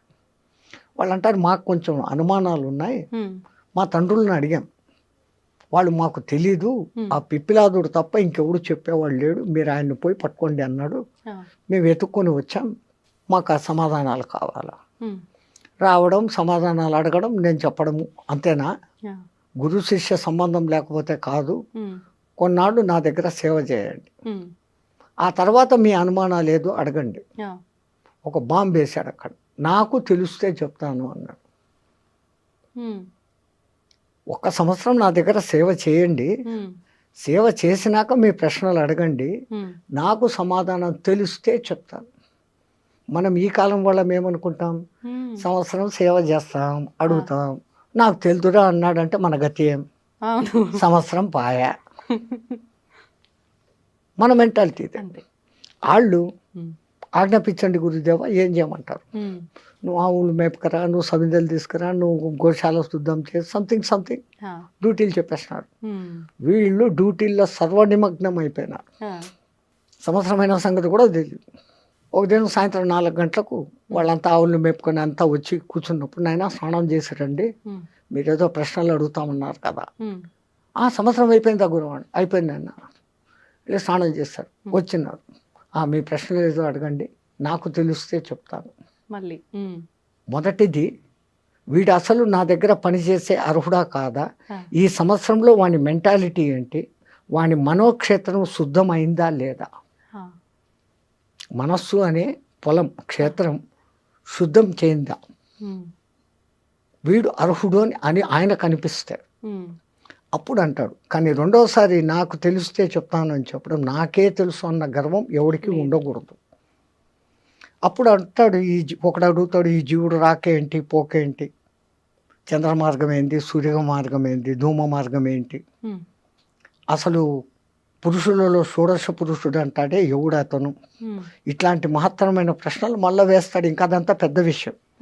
ఈ సంగతి ఎందుకు చెప్తున్నానంటే, ఒక గురువు ముందు శిష్యుణ్ణి శోధన చేస్తాడు. ఇప్పుడు ఫీజులు తీసుకొని స్కూళ్ళల్లో కూర్చొని జీతాలు తీసుకొని 30 మందిని వేసేసి మేకమందలాగా చెప్పి ఇడిచిపెట్టడం కాదు. అప్పుడు ప్రతి ఒక్కడు వింటున్నాడా లేదా, వానికి అర్థమైందా లేదా, వాడు ఏ స్థాయిలో ఉన్నాడో వానికి ఆ స్థాయిలో నేర్పించు తనంత వాడిని తనకన్నా మించిన వాడిని చేసేవాళ్ళు ఆ కాలంలో గురువులు. ఇంకా వాడు మంత్రదీక్షకు అర్హుడు అనుకున్నప్పుడు ఏకాంతానికి తీసుకుని వెళ్ళి ఒక బట్ట వాని చెవు మీద వేసి ఆ చెవులో గురుమంత్రం 3 సార్లు మీ చేత చెప్పిస్తాడు. ఎందుకంటే అక్షర దోషం లేకుండా పలుకుతున్నాడా, లేకుంటే ఏదైనా అక్షర దోషంతో పలుకుతున్నాడా. అక్షర దోషం ఉంటే ఏమవుతుంది స్వామిజీ? ఏమన్నా దోషమా మళ్ళీ అది? చాలా దోషం. మరి ఇప్పుడు మాలాంటి వాళ్ళమంతా తెలిసి తెలియక ఎవరైనా మంత్రం చెప్పగానే మాకు ఎలా తోస్తే అలా చదివేస్తున్నాము. అది మన పూర్వీకులు చాలా జాగ్రత్త పరులమ్మా. రాబోయే కాలాలలో ఈ పుస్తకాలు ప్రింటింగు వస్తుంది. అవును, అవి చూసేసి ఎవడికి వాడు మంత్రాలు చదివేస్తాడు. అవును. ముద్రా రాక్షసం జరుగుగా కానీ ఒక శాపం పెట్టేస్తున్నాడు, ప్రింటింగ్ మిస్టేక్. సో నువ్వు ఒకటి చదవాల్సింది ఇంకోటి చదువుతావు. అవును, నువ్వు 1000 సార్లు 1,00,000 సార్లు చదివినా అది నీకు సిద్ధించదు. ఒక్కొక్కసారి ఉల్టా కూడా చూపించేస్తుంది ప్రభావం. ఒక ఉదాహరణ, ఇంద్రుని సభలో త్వష్ట ప్రజాపతి కొడుకు ఒకడు ఉండేవాడు. వాని పేరు త్రిశూరుడు. పేరుకు తగినట్లు వానికి 3 తలకాయలు. ఒక తలకాయతో వేదం చదివేవాడు, ఒక తలకాయతో సురా తాగేవాడు, అమృతం తాగేవాడు. రాక్షసుల సహవాసంతో ఒక తలకాయతో సారాయి తాగేవాడు. ఇంద్రుడు ఎన్నోసార్లు, నువ్వు త్వష్ట ప్రజాపతి కొడుకురా, ఇదేం దుర్మార్గం బుద్ధి, తాగకూడదు ఆడు ఇనుకోలే. ఇంద్రుడు 3 తలకాయలు నరికేశాడు. త్వష్ట ప్రజాపతి కోపం వచ్చింది. ఆయనకు ఉన్న శక్తి ఇంద్రుడిని చంపేంత శక్తి కాదు. ఇంద్రుడు అంటే మీకు ఈ సినిమాల్లో చూపించే ఇంద్రుడు కాదు. ఎవడో తపస్సు చేసుకుంటా పాడు చేసేదానికి రంభ ఊరోసుని పంపాడు, ఏమో చేశాడు అని మనకి ఈ కథలే తెలుసు. ఇంద్రుడు అంటే ఎటువంటి వాడు అంటే, ఒకడు తపస్సు చేస్తుంటే వాడిలో ఇంకా కామము క్రోధము ఉందా లేదా అని టెస్టింగ్ చేస్తాడు. ఆ టెస్టింగ్లో వాడు ఓడిపోయినాడు అంటే, వాడు పూజ అర్చన చేస్తున్న ఏ దేవునికైతే తపస్సు చేస్తున్నాడో వాడి దగ్గరికి పోయి వాడిలో ఇంకా కామ క్రోధాలు పోలే, ఇప్పుడే వరం ఇయ్యద్దు, హీఈస్ నాట్ ఫిట్ అని చెప్పే డ్యూటీ ఆయనది. ఇప్పుడు మాలాంటి వాళ్ళ ప్రతి ఒక్కరు చేసే పూజల్లో కూడా ఇలానే జరుగుతుందంటారా? ఇంకా వినండి, ఇది ఆయన తనకున్న శక్తులన్నిటినీ ధారపోసి ఒక యజ్ఞం చేసి ఒక మహారాక్షసుడిని పుట్టించాడు, వృతాసురుడు అనేవాడిని. వృతాసురుడు. నీకు మంత్రం చెప్తా, దాన్ని 7 రోజులు నిత్యపారాయణ చేయి, నీకు ఇంద్రుని చంపే శక్తి వస్తుంది అని. ఆ మంత్రం ఏందో చెప్పు అంటాడు. ఇంద్రశత్రు వివత్వ స్వహ అంటాడు ఆయన. అర్థమేంటి? శత్రువు అయిన ఆ ఇంద్రుడు నా చేత చచ్చిపోగాక అని దాని అర్థం. కానీ ఆ రాక్షసుడు చదివేటప్పుడు ఇంద్రశత్రు వివత్వ స్వహ అన్నాడు, దీర్ఘం తీశాడు అంతే. ఇంద్రశత్రు వివత్వ స్వహ, ఇంద్రశత్రు వివత్వ స్వహ. ఈ 2వ పదానికి అర్థం ఏమైంది? ఇంద్రుని శత్రువు అయిన నేను నాశనమైపోదును కాక. అట్లాగానే వృతాసురుడు ఇంద్రుని చేతిలో చచ్చిపోయాడు. ఈ తరం వాళ్ళలో చాలా వరకు ఆధ్యాత్మిక భావన కానీ దైవ చింతన కానీ చాలా వరకు తగ్గుముఖం పడుతుందని చెప్పాలి. ఒకవేళ ఎవరైనా పూజలు చేసినా భక్తిని ప్రదర్శించినా కూడా అది ఒక ఆడంబరం లాగా, మనం ఎంత స్తోమతగా చేశాము అనే దానిపైన శ్రద్ధ ఉంటుంది తప్ప ఎంత భక్తితో చేశాము అనే దానిపైన శ్రద్ధ ఉండట్లేదు. నిజంగా అసలు ఎలా ఉండాలి ఈ ఆధ్యాత్మిక భావన అనేది? ఈ తరం వాళ్ళు ఆధ్యాత్మిక భావనలోకి మార్గంలోకి రావాలంటే మన నిత్యం చేసే విధి విధానాలన్నీ ఏ రకంగా ఉంటే బాగుంటుంది? ఈ మైకులు, ఈ కరెంటు లేనప్పుడు ఉన్న భక్తి వేరే, ఈ మైకులు వచ్చినాక వేరే. మైకులు వచ్చిన కొత్తలో కూడా గణపతి నవరాత్రులు 9 రోజులు ఆ గణపతి పాటలు తప్ప రెండోది ఉండేది కాదు. అవును. ఇప్పుడు దిక్కుమాల ఇంగ్లీష్ పాటలు సినిమా పాటలు అన్నీ పెట్టి పారేస్తాం. జాగరణం అని చేసే శివరాత్రి, జన్మకో శివరాత్రి అని చెప్పే శివరాత్రి, ఉమ్. ఆ రాత్రి అంతా సినిమాలు చూస్తూ గడుపుతా ఉన్నారు. అవును. పెద్దవాళ్ళు పెట్టిన ఇంటెన్షన్ వేరే. ఉమ్. జన్మకో శివరాత్రి అని ఎందుకన్నారు? ఈ శివరాత్రి అయిన మరుసదినమే నువ్వు ఉంటావో లేదో గ్యారంటీ లేదు. ఉమ్. మళ్ళా ఇంకో శివరాత్రి చూస్తామనే దానికి ఛాన్స్ లేదు. ఆ. అందుకని ప్రతి శివరాత్రిని ఈ జన్మకో శివరాత్రి అన్నట్లు చేసుకో. ఉమ్. ఉదయం నుంచి ఆహారం తినకుండా ఉండి రాత్రంతా దైవనామ స్మరణతో గడుపుతూ మేలుకొని ఆ. మరుసదినం 12 గంటలకు ఉద్వాసన. అట్లాగనే మన వాళ్ళు ఏకాదశి ఉపవాసాలు పెట్టించారు. ఉమ్. అది వాళ్ళు ఎంత దూరపు ఆలోచన అంటే సంపూర్ణమైన సైన్స్ ఉంది. ఇప్పుడు ఒక జపాన్ శాస్త్రవేత్త 36 అవర్స్ ఫాస్టింగ్ అనే ఒక విధానాన్ని కనిపెట్టి నోబెల్ ప్రైజ్ తెచ్చుకున్నాడు. ఉమ్. ఏకాదశి ఉపవాసం అదే కదా, ద్వాదశి ఉద్వాసన అంటాం. ఏమైతుంది? 36 అవర్స్. అంతే.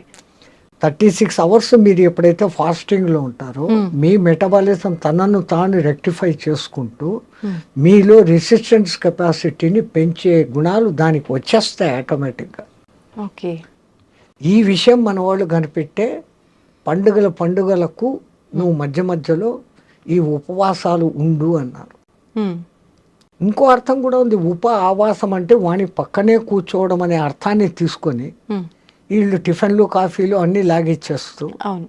దీనికి ఎప్పటికీ రెస్ట్ ఇవ్వకుండా పోతే వీడి శరీరం తొందరగా శిథిలమవుతుంది. అంత దూరదృష్టితో మన వాళ్ళు ఉమ్. అసలు పండుగలు అని పెట్టడంలోనే ఎంత అర్థము.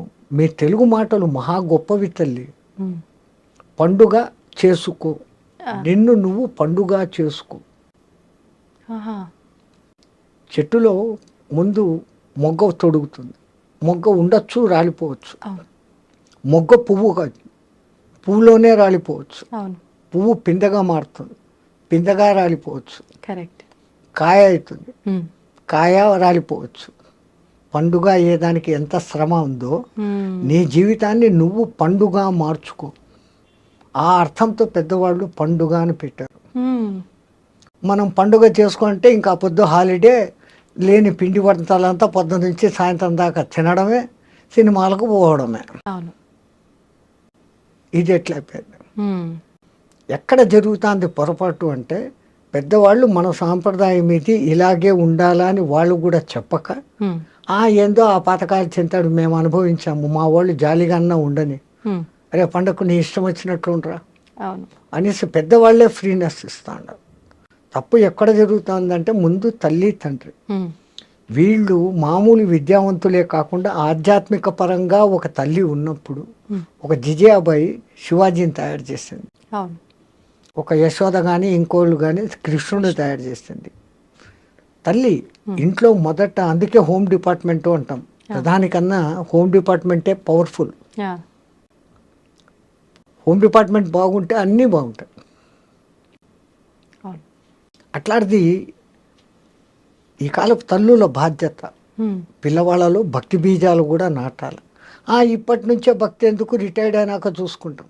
ఉమ్. రిటైర్డ్ అయ్యేంత వరకు నువ్వు ఉంటావా? అవును. సరే ఉన్నా, అప్పుడు ఆ మంత్రాలు, స్తోత్రాలు, ఉపవాసాలు శక్తి నీ మెటబాలిజంలో ఉంటుందా? ఇప్పటి నుంచి అలవాటు చేసుకుంటే నీ బాడీ ఆ రోజుకు కూడా అక్కడే సహకరిస్తుంది. ఉమ్. అందుకే విద్యాభ్యాసం చేసేవాడికి మన వాళ్ళు 4 వ్యవస్థలు పెట్టారు.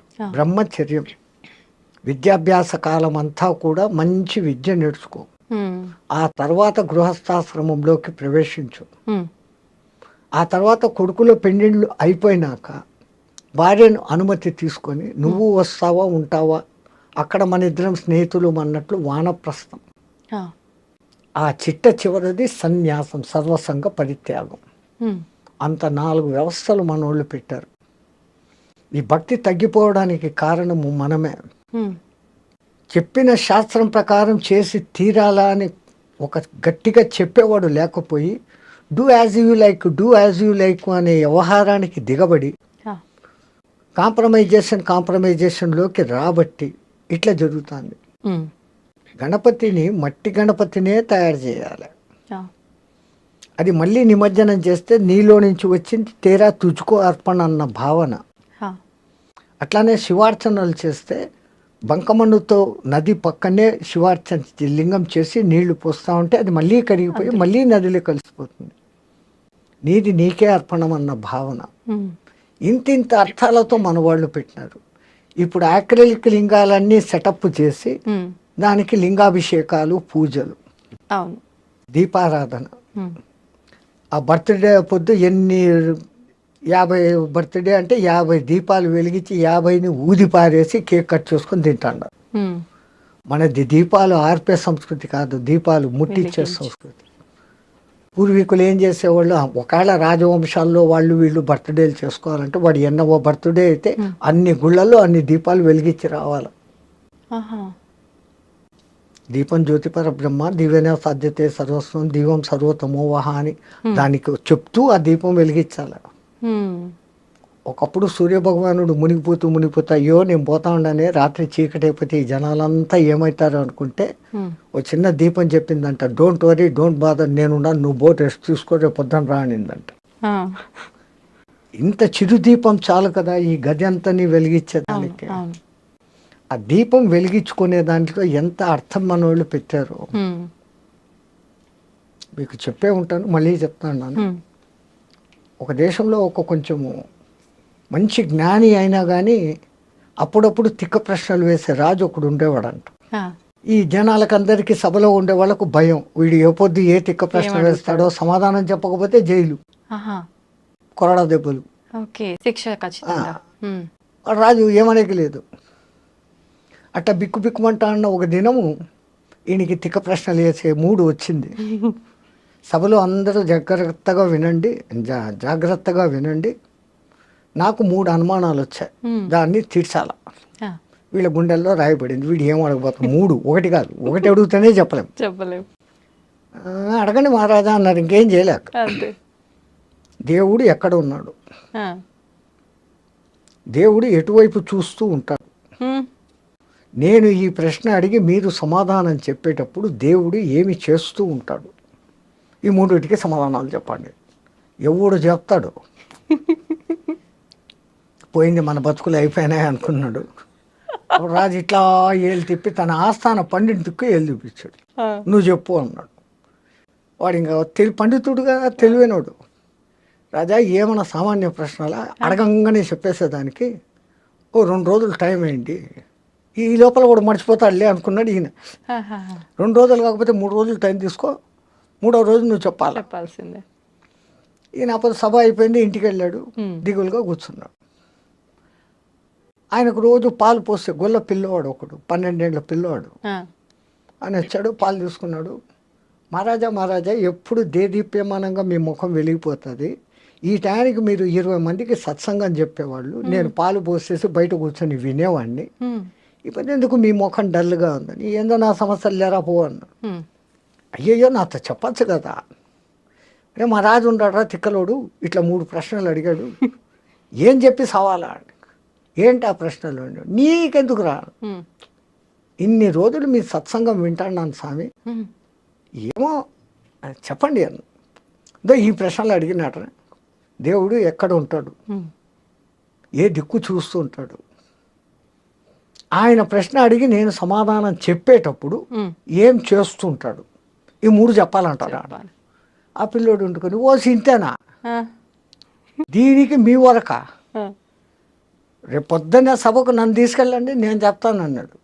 ఒరే నాకైతే జైల్లో వేస్తాడరా, నీకైతే కొరడా దెబ్బలు కొడతాడు, లేకుంటే తలకాయ తీసేస్తాడు, అది ఏం చెప్తారో నువ్వు అన్నాడు. ఈడ చెప్పను, ఆడే చెప్తా, వానికే చెప్తా, బుద్ధి చెప్తాను, నేను మీ శిష్యుణ్ణి, మీ సత్సంగాలు విని ఇంత బలం వచ్చింది నాకు, నేను చెప్తాను, నీ కర్మ ఏం చేస్తావు చేసుకొని మడసదన్ను సభకు తీసుకుపోయినాడు. ఏమయ్యా 3 రోజులు టైం అడిగి ఇప్పుడే వచ్చినావు, ఈడేవుడు గొల్లపిల్లోడు, ఓ చిన్న గొచ్చి పంచ, ఒక తుండుగుడ్డ, వచ్చి ఎట్లా కర్ర, ఈడేవుడు.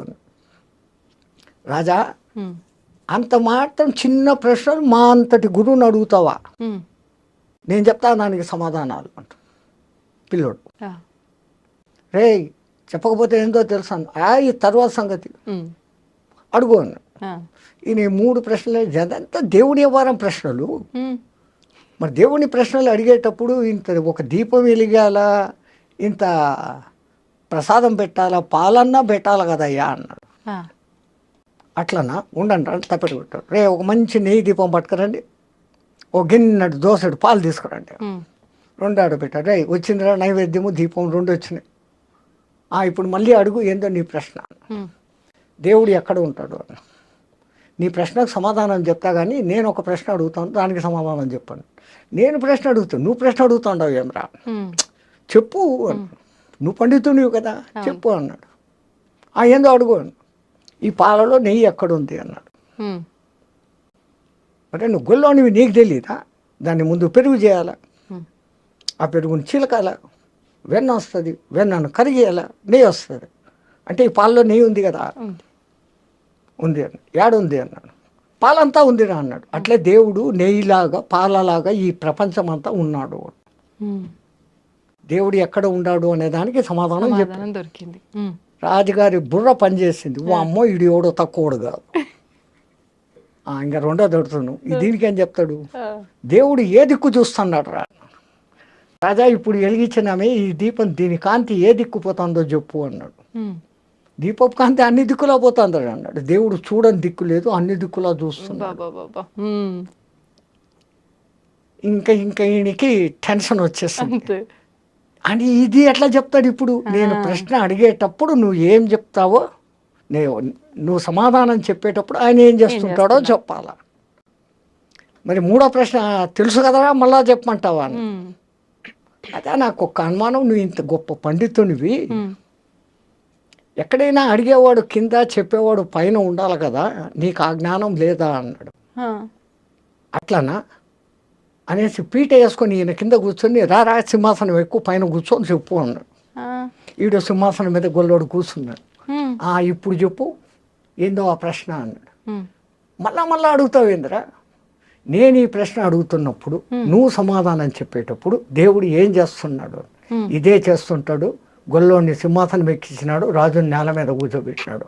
అసలు దాంట్లో మర్మం ఏమంటే, చంచలమైన ఈ మనస్సులోకి గురుమంత్రం అనే పెరుగు వేసినప్పుడు అది చంచలత్వం పోయి స్థిరమవుతుంది. ఆ స్థిరమైన స్థితిలో నీ తపన అనే కవ్వం వేసి చిలికినప్పుడు అది వెన్నగా మారుతుంది. ఈ తపన తపస్సుగా మారినప్పుడు ఆ వెన్న కరిగి నెయ్యి అవుతుంది. ఈ నెయ్యి కరిగి ఇంకోటి అయ్యేది ఛాన్స్ లేదు. బూడిద నెయ్యి 2 ఒకటే. బూడిదను మీరు ఎన్నిసార్లు కాల్చినా అది ఇంకో రూపు ధరించదు. నెయ్యిని ఇంకా ఎన్నిసార్లు కాల్చినా అది ఇంకో రూపు ధరించదు. చివరికి నెయ్యిగా మారిపోవడం, ఒక స్థిరత్వాన్ని పొందడం. పాలలో స్థిరత్వం లేదు, అది పెరుగు అవుతుంది. పెరుగులో నుంచి వెన్న వస్తుంది. వెన్న కరిగి నెయ్యి అయినాక ఇంకేమీ లేదు. అది దాని అర్థం. అట్లాగానే దీపం ఏ దిక్కు చూస్తుంది అన్నాను. అసలు ముందు దీపం ఏంటి, చంచలమైన మనస్సుని స్థిరంగా పెట్టి దాంట్లో భక్తి అనే నూనె పోసి గురువు ఇచ్చిన మంత్రం అనే ఒత్తి వేసి నువ్వు తప్పించినప్పుడు ఆరణిలో మంటలాగా పుట్టి ఆ జ్యోతి వెలుగుతుంది. అది మనలో పుట్టే జ్ఞానజ్యోతి. అందుకని మన పూర్వీకులు నీలో జ్ఞానజ్యోతి వెలగాలంటే ముందు భక్తి ఉండాలి. ఆ భక్తిని ఈ విధంగా 9 విధ భక్తులు ఉన్నాయి, ఇదేనైనా స్వీకరించు. ఈ 9 విధాలు కాకుంటే ఇంకా ఫైనల్ భక్తి ఇంకోటి ఉంది, వైరభక్తి. అంటే శత్రుత్వపు భక్తి. భగవంతుడి పైన కోపంతో వచ్చేదా స్వామీజీ? శత్రుత్వం. అసలు మనం దేవుణ్ణి 10 సార్లు తలుచుకుంటే శత్రువు 20 సార్లు తలుచుకుంటాడు. అవును. మీరు ఎవరికైనా 10 మంచి పనులు చేశారు, ఆ 10 మందిలో ఎవడో ఒక్కడు మిమ్మల్ని తలుచుకుంటాడు. అదే మీ మీద కోపం ఉండేవాడు మీ ఎదురు కనపడినప్పుడు అంతా లేదు, మీ ఫ్రెండ్ ఎవడైనా కనపడితే కూడా వాడు అట్ట చేశాడు, వాడిని పోతున్నాడు రోడ్డు మీద, వాడు అట్ట చేశాడు, వాడి పేరు 100 సార్లు చదువుతాడు. హిరణ్యకశిపుడు అంతే, ఎక్కడున్నాడ్రా హరి, ఎక్కడున్నాడ్రా హరి, ఈ ప్రహ్లాదుడు చెప్పిన దానికన్నా 100 సార్లు ఎక్కువ వాడు చెప్పాడు, వాడికి మోక్షం వచ్చింది. అనన్య భావంతో భగవత్ చింతనం, ప్రతిఫలాక్ష లేపకుండా దేవుని చింతనం అంతవరకే చేయాలి. కానీ లాభాల కోసము ఫలితాల కోసము మనం దేవుణ్ణి చింతన చేస్తాం. గుడికి పోయినా మనం చేసే పని ఇదే. భక్తిభావం జనాల్లో ఉండాలా అని గుడి అనే వ్యవస్థ, గుడి కాదు దాని పేరు, ఆ లయం, అందులో లయం అన్న పేరు పెట్టారు. ఆలయం. ఆలయం. ఆ ఆలయ నిర్మాణం ఎట్లుండేది? ఆ. పెద్ద గాలిగోపురం ఉండేది, లోపలికి వచ్చినాక బలిపీఠం ఉండేది, ధ్వజస్తంభం ఉండేది, ఆ తర్వాత సంగీత మండపం ఉండేది, దాని తర్వాత నృత్య మండపం ఉండేది, ఆ తర్వాత దర్శన మండపం ఉండేది, ఆ తర్వాత గర్భగృహం అనేది ఉండేది. ఆ గర్భగృహంలో చీకటి ఉండేది, ఒక చిన్న దీపం, దేవుడు కనపడకుండా ఉంటాడు. మనం పోతే పూజారి కర్పూర్ సే ఉస్కో కర్పూరంతో హారతి ఇచ్చినప్పుడు ఆ పైనుంచి ఆ పబ, ఆ దివ్యమంగళ రూపము, ధరించిన ఆయుధాలు, కాళ్ళు అన్నీ చూపించుకొని ఆ చూసిన దాన్ని అంతా కళ్ళ నిండుగా చూసి అక్కడ మళ్ళీ పైన ధ్యాన మండపం అని ఉంటుంది. అక్కడ కాసేపు కూర్చొని ధ్యానించుకో, నువ్వు చూసిన దాన్ని ధ్యానించుకొని మన పెద్దోళ్ళు ఇంత గొప్ప వ్యవస్థ పెట్టినారు. అంటే భగవంతుని దర్శనం తర్వాత కాసేపు గుళ్ళో కూర్చోవాలి అనడానికి అర్థం ఇదేనా స్వామిజీ? నువ్వు కన్నారా ఏమి చూసినావు, ఏ ఆయుధాలకు ఏ అర్థము, ఎందుకు ఆమె ఆయుధాలు ధరించింది, ఆమె, అతడు, ఆయన. విష్ణువు అయితే శంకు చక్రాలు ఉంటాయి, ప్రధానంగా ముందు ఆ రెండు కనపడతాయి. శం ఖం, శుభకరమైన ఆకాశం. ఖమ్ అంటే ఆకాశం, శం అంటే శుభకరం, ఖమ్ అంటే ఆకాశం, మంచి ఆకాశం. ఆ భావనతో నువ్వు చూసినప్పుడు ఆ దేవుని యొక్క సుదర్శనం, మంచి దర్శనం అవుతుంది. సుదర్శనం చక్రం కాదు, సుదర్శనం. అందుకే గజేంద్ర మోక్షంలో కలడు వాడు కలడు లేడు అని ముందు మొత్తుకొని ఆ తర్వాత ప్రాణములు ఠావులు తప్పే నువ్వును తప్ప ఇహపరంబులను ఎరంగని కావవే వరద అని అడిగినప్పుడు ఆ కరి మొద ఆలకించి ముందు ఆయన పంపింది ఏంది? సుదర్శనం. దానికి ముందు వీనికి దుష్టదర్శనం, నేను ఆ భార్యలు చూస్తుండారు, నేను రాజును, డామ్ డూమ్ అని ఎగిరినాడు. సుదర్శనమైనప్పుడు జరిగింది, దాని పేరు సుదర్శనం. అట్లాంటి భావనతో నువ్వు చూసి ఆ భావనలన్నీ అనుకొని అక్కడ కూర్చోరాలి. ఇంత గొప్ప వ్యవస్థ పెట్టారు. మనమంతా ఆలయాలకు పోతుండం. అన్నిటికన్నా మన పెద్దోళ్ళు చెప్పింది, ఆలయం బయటనే చెప్పులు వదిలిపో. ఆ చెప్పులు వదలడంలో వాళ్ళ అర్థం ఏంటి? ఆ చెప్పులను వదిలేసినట్లు నేను కలెక్టరు, నేను ఆడ, నేను మగ, నేను బ్రాహ్మణ్, నేను క్షత్రియ, నేను వైశ్య, ఇవన్నీ ఏది కాదురా. నేను జీవాత్మ, నువ్వు పరమాత్మ, నీలో లయం అయ్యేదానికి, నాలో ఉన్న దుర్గుణాలను బలి ఇచ్చేదానికి, నాలో ఉన్న సద్గుణాలను ధ్వజస్తంభంలాగా నిలిపేదానికి ఇక్కడికి వచ్చాను అన్న భావనతో నువ్వు పోవాలా అని మన పెద్దోళ్ళు చెప్పులు బయట వదలమన్నా. ఇన్ని అర్థాలతో పెడితే మనం ఏం చేస్తున్నాం? చెప్పులేమో బయట వదులుతున్నాం. చెప్పారు కదా పెద్దోళ్ళు, చెప్పులు బయట వదులుతాం. చెప్పులు వదిలిపెట్టి గర్భగుడిలోకి పోయి దర్శనం చేసుకొని ధ్యానం చేసేదానికి ఒక్క నిమిషం అటు కూర్చొని లేచి మళ్ళీ బయటకు వస్తాం. ఇంత చేసే ఈ టైంలో మనకు తెలియకుండానే ఒక కొత్త మంత్రం చెప్పిస్తాం. అది ఎవడూ చెప్పడు, ఆ మంత్రం మనకే వచ్చేస్తుంది. ఏంటి స్వామిజీ? బయట వదిలిన చెప్పులు ఉంటాయో పోయి కొత్త చెప్పులు మననే కొనుక్కున్నా. అదే కదా ఈ తిప్పలే. అవును. మళ్ళా వాడు అక్కడ 2 రూపాయలు అడుగుతాడే అని ఆడిచ్చాం. అవును. ఎన్నో గుర్తుగా బండ కింద చెట్టు కింద దాపెడతాం. ఆ దిక్మాల 2 రూపాయలు వాడికి కూడా ఇచ్చేది బుద్ధిలే. అవును.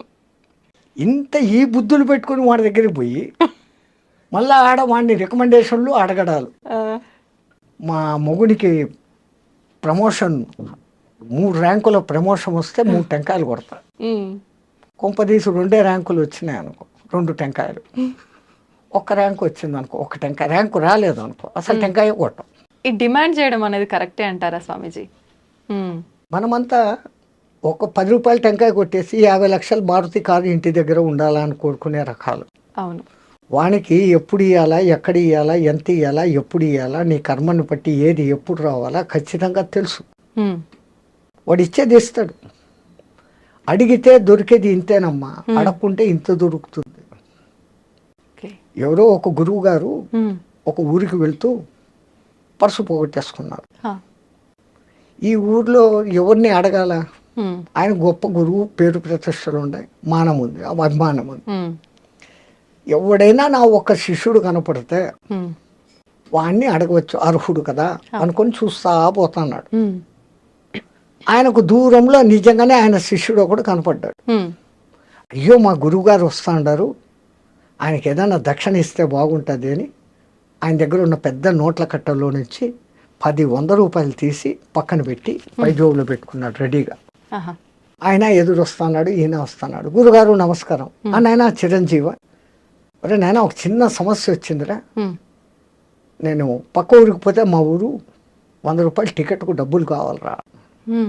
వీడు అడిగినాడు కాబట్టి వాడు 1000 ఇవ్వదలుచుకున్నాడు, ఆ 1000లో నుంచి 100 తీసిస్తాడు. వీడు అడగకున్నానంటే అవి ఇచ్చేవాడు.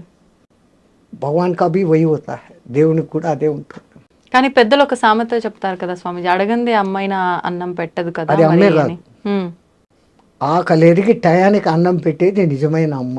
ఏ అమ్మైనా కానీ అంతే. పిల్లోడు ఆడుకుంటా అంటాడు, వాడు తినే టైం అయిందని చెప్పి రా అని లాక్కొని వచ్చి కుక్కేస్తుంది. అది తల్లి ప్రేమ, అన్కండిషనల్ లవ్.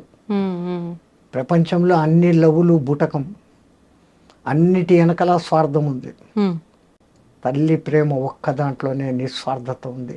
పెంపుడు జంతువుల ప్రేమలో కూడా నిస్వార్థత ఉంది. అవి చూపించేంత అఫెక్షన్ మన సొంత బిడ్డలు చూపరు. ఒక కుక్కను మీరు పెంచుతారు, 4 రోజులు ఊరు వదిలిపెట్టిపోయి రండి, ఎట్లా మిందపడి చుట్టూ తిరిగి ఎంత అది ప్రేమ చూపిస్తుందో. మన పిల్లలు ఏం చేస్తారు, ఏం తెచ్చినావు నాన్న, బొమ్మలు తెచ్చినావా, చాక్లెట్లు తెచ్చినావా, బిస్కెట్లు తెచ్చినావా, బట్టలు తెచ్చినావా. Exchange, love exchange, money, but unconditional.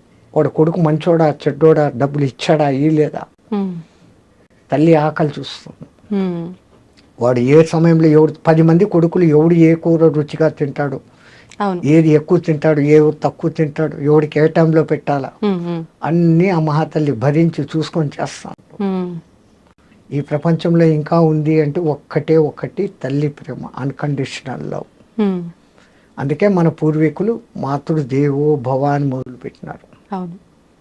ఆ తల్లి 9 మాసాలు మూసి కంటది, ఆ తర్వాత తన రక్తాన్ని పాలుగా పాసి వానికి వేస్తుంది, వాని మలమూత్రాలు అసహించుకోకుండా ఎత్తుతుంది, వాడిని బాగా జ్వలలో వేసి నిద్ర పుచ్చి అప్పుడే తింటామని కూర్చొని మొదటి ముద్ద నోట్లో పెట్టుకోగానే ఈ పులియారుగాడు అమ్మ ప్రేమ అన్నం చూస్తుందా బిడ్డను చూస్తుందా అని వాడిని గిచ్చుతాడంట భగవంతుడు. పులియారు మా అంటే గణపతి. వాడు కొయ్య అనగానే ఈమె చేయి వదిలేసి కడుక్కొని లేసిపోతుంది పరిగెత్తే, వాడు అప్పుడే గలీజ్ చేసి ఉంటాడు, తీసి కడిగి శుద్ధం చేసి మళ్ళీ వచ్చి కూర్చొని అప్పుడు తింటుంది. వాడు అనను మొదలు పెట్టంగానే అమ్మ అను, మా అమ్మ అను మొదట అక్షరాలు నేర్పే మొదటి గురువు తల్లి. వాడికి అన్నీ కొంచెం తెలిసి వచ్చినాకదో ఈడు మీ నాయన అని చూపిస్తే వాడు నాయన. తల్లి ఎవరిని చూపిస్తే వాడు నాయన, ఇంకోటి కాదు. అట్లాగని వీడి మేమామ లోకంలో బంధుత్వాలు పరిచయం చేసి ఆ లౌకిక విద్య గురువు దగ్గరికి అప్పగిస్తుంది. వాడి అదృష్టం బాగుంటే ఆధ్యాత్మ గురువు తగులితే వాడు పైకి వస్తాడు. మళ్ళీ ఈ తల్లి పెంపకంలో ఎక్కడ లోపం జరిగినా వాడు ఆధ్యాత్మికంలోకి పోలేడు. వాడిని ఆ వయసులో నుంచే ఆధ్యాత్మికం బోధించేది తల్లి, వానికి ఆ టైంలో నుంచే భక్తి బోధించేది తల్లి.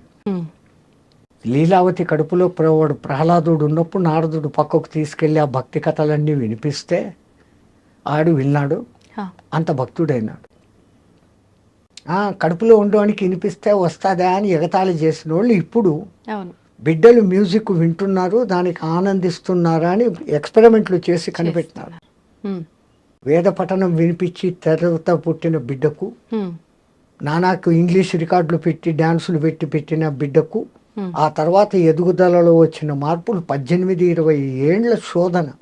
70 మందిని ఈ బ్యాచ్, 70 మందిని ఆ బ్యాచ్ను పెట్టి వాళ్ళ ప్రవర్తన వీళ్ళ ప్రవర్తన, అందరికీ ఒకే రకమైన ఆహారము ఒకే రకమైన బెడ్డు ఇచ్చినప్పటికీ ఈ సుమధుర సంగీతాలు వేద పఠనాలు శబ్దాలు విన్న వాళ్ళ ప్రవర్తనల్లో మార్పు, సాత్వికత, వాళ్ళలో ఉన్న క్రూయాలిటీ లెక్క తేలింది.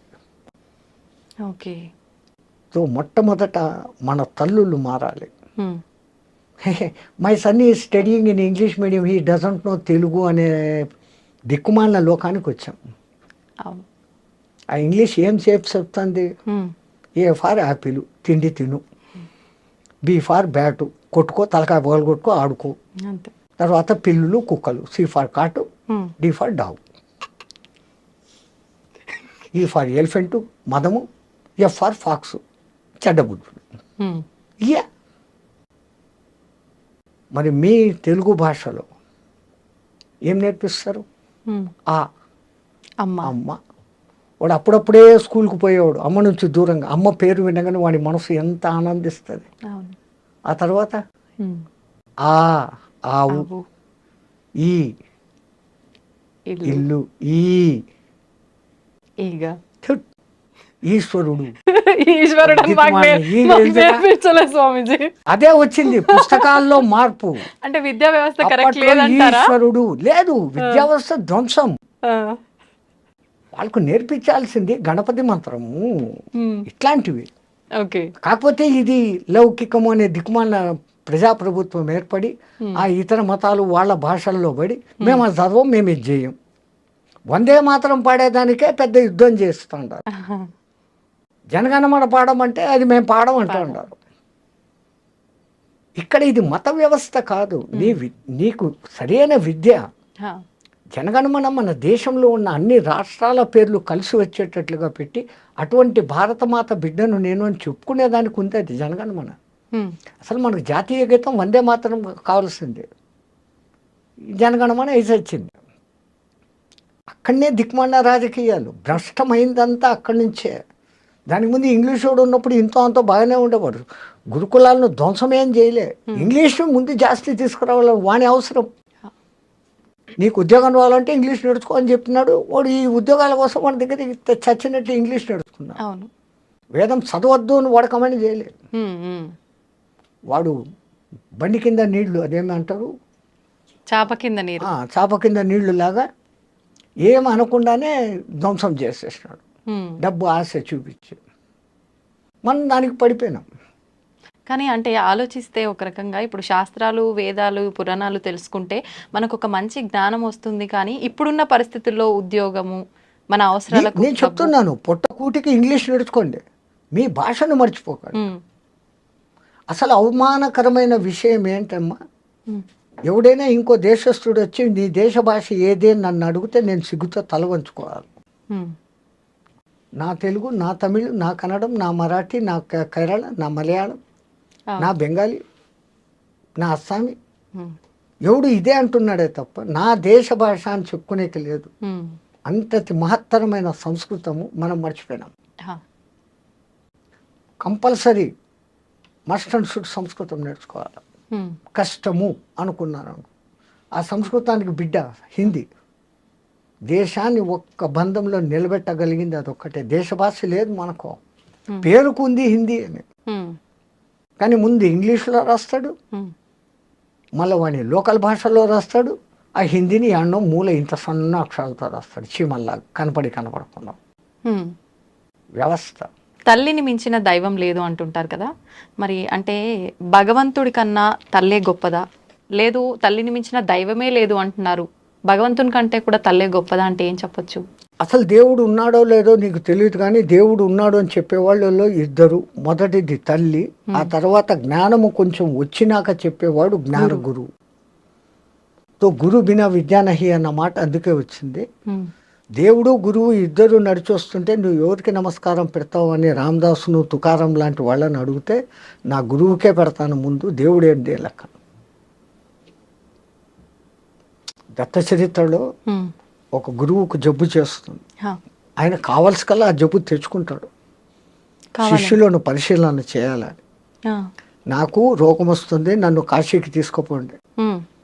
6 సంవత్సరాలు ఈ జబ్బు ఉంటుంది. ఆ జబ్బు టైంలో నేను ఏం మాట్లాడతానో ఏం చేస్తానో అన్నీ భరించి నా ఒళ్ళు తుడిచి శుభ్రం చేసి నాకు భోజనం పెట్టే శిష్యుడు ఎవరైనా ఉన్నాడా మీలో అంటాడు. కుష్ఠరోగం అంటేనే డేంజరు, అది మళ్ళీ అంటువ్యాధి, మేము రామంటాడు. దిలీపుడు అనే ఒక శిష్యుడు గురువా నేను వస్తానంటాడు.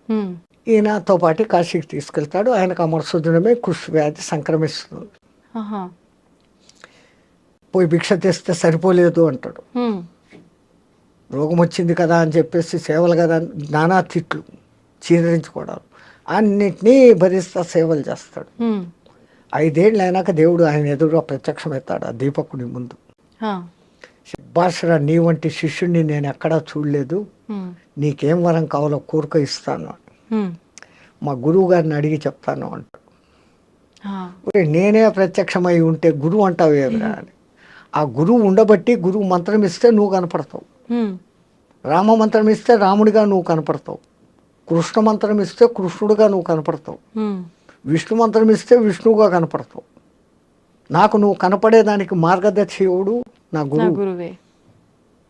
కాబట్టి ఆయన పర్మిషన్ తీసుకొని వస్తానంట. పోయి గురుగారు దేవుడు కనపడినాడు, వారిందో వరం అడుగుతున్నాడు, మీ రోగం తీరిపోయేటట్టు వరం అడుగుమంటే, నాకు సేవలు చేయలేక అల్లాడిపోతాండవా, అక్కడ కూడా పరీక్షలు మళ్ళీ. అందుకనేనా ఇది తీసుకొని వచ్చినావు. అబ్బాయి నాకు ఆ ఉద్దేశం లేదండి, పోయి నాకే ఏది అక్కర్లేదు, ఏం రా అట్లా అంటాడు. నా గురువు ఇష్టపడ్డావు. మళ్ళా ఇంకోసారి వస్తాడు, ఒరే ఈసారన్నా కోరుకోరా, నీ గురువుకు నేను బాగా చేసేస్తాను, ఆయన కర్మంతో పరం తిరగకుండా ఈ జన్మలో నువ్వు మారుస్తావు, ఆ బ్యాలెన్స్ వడ్డీతో సహా వచ్చే జన్మలో పడాలా, నువ్వు వద్దు, నీ వరాలు వద్దు, మా సేవ మా తిప్పలు నన్ను పడినాను. ఆయన ఎంత హింసిస్తానాడు కదా. నాకు అది హింస కాదు, శిక్షణ. కాబట్టి నేను శిక్షగా భావించలేదు, ఒక శిక్షణగా భావిస్తాను, అక్కర్లేదు బాగుంటాడు. అది భక్తి. ఇది విన్నాక గురువు అప్పటికప్పుడు తన రోగాన్ని మానుకుంటాడు. ఆయన నాటకం వీడిని శోధన చేసేదానికి. శబ్బాషరా, నీలాంటి శిష్యుడు నాకు ప్రపంచంలో ఇంకెవడు ఉండడు,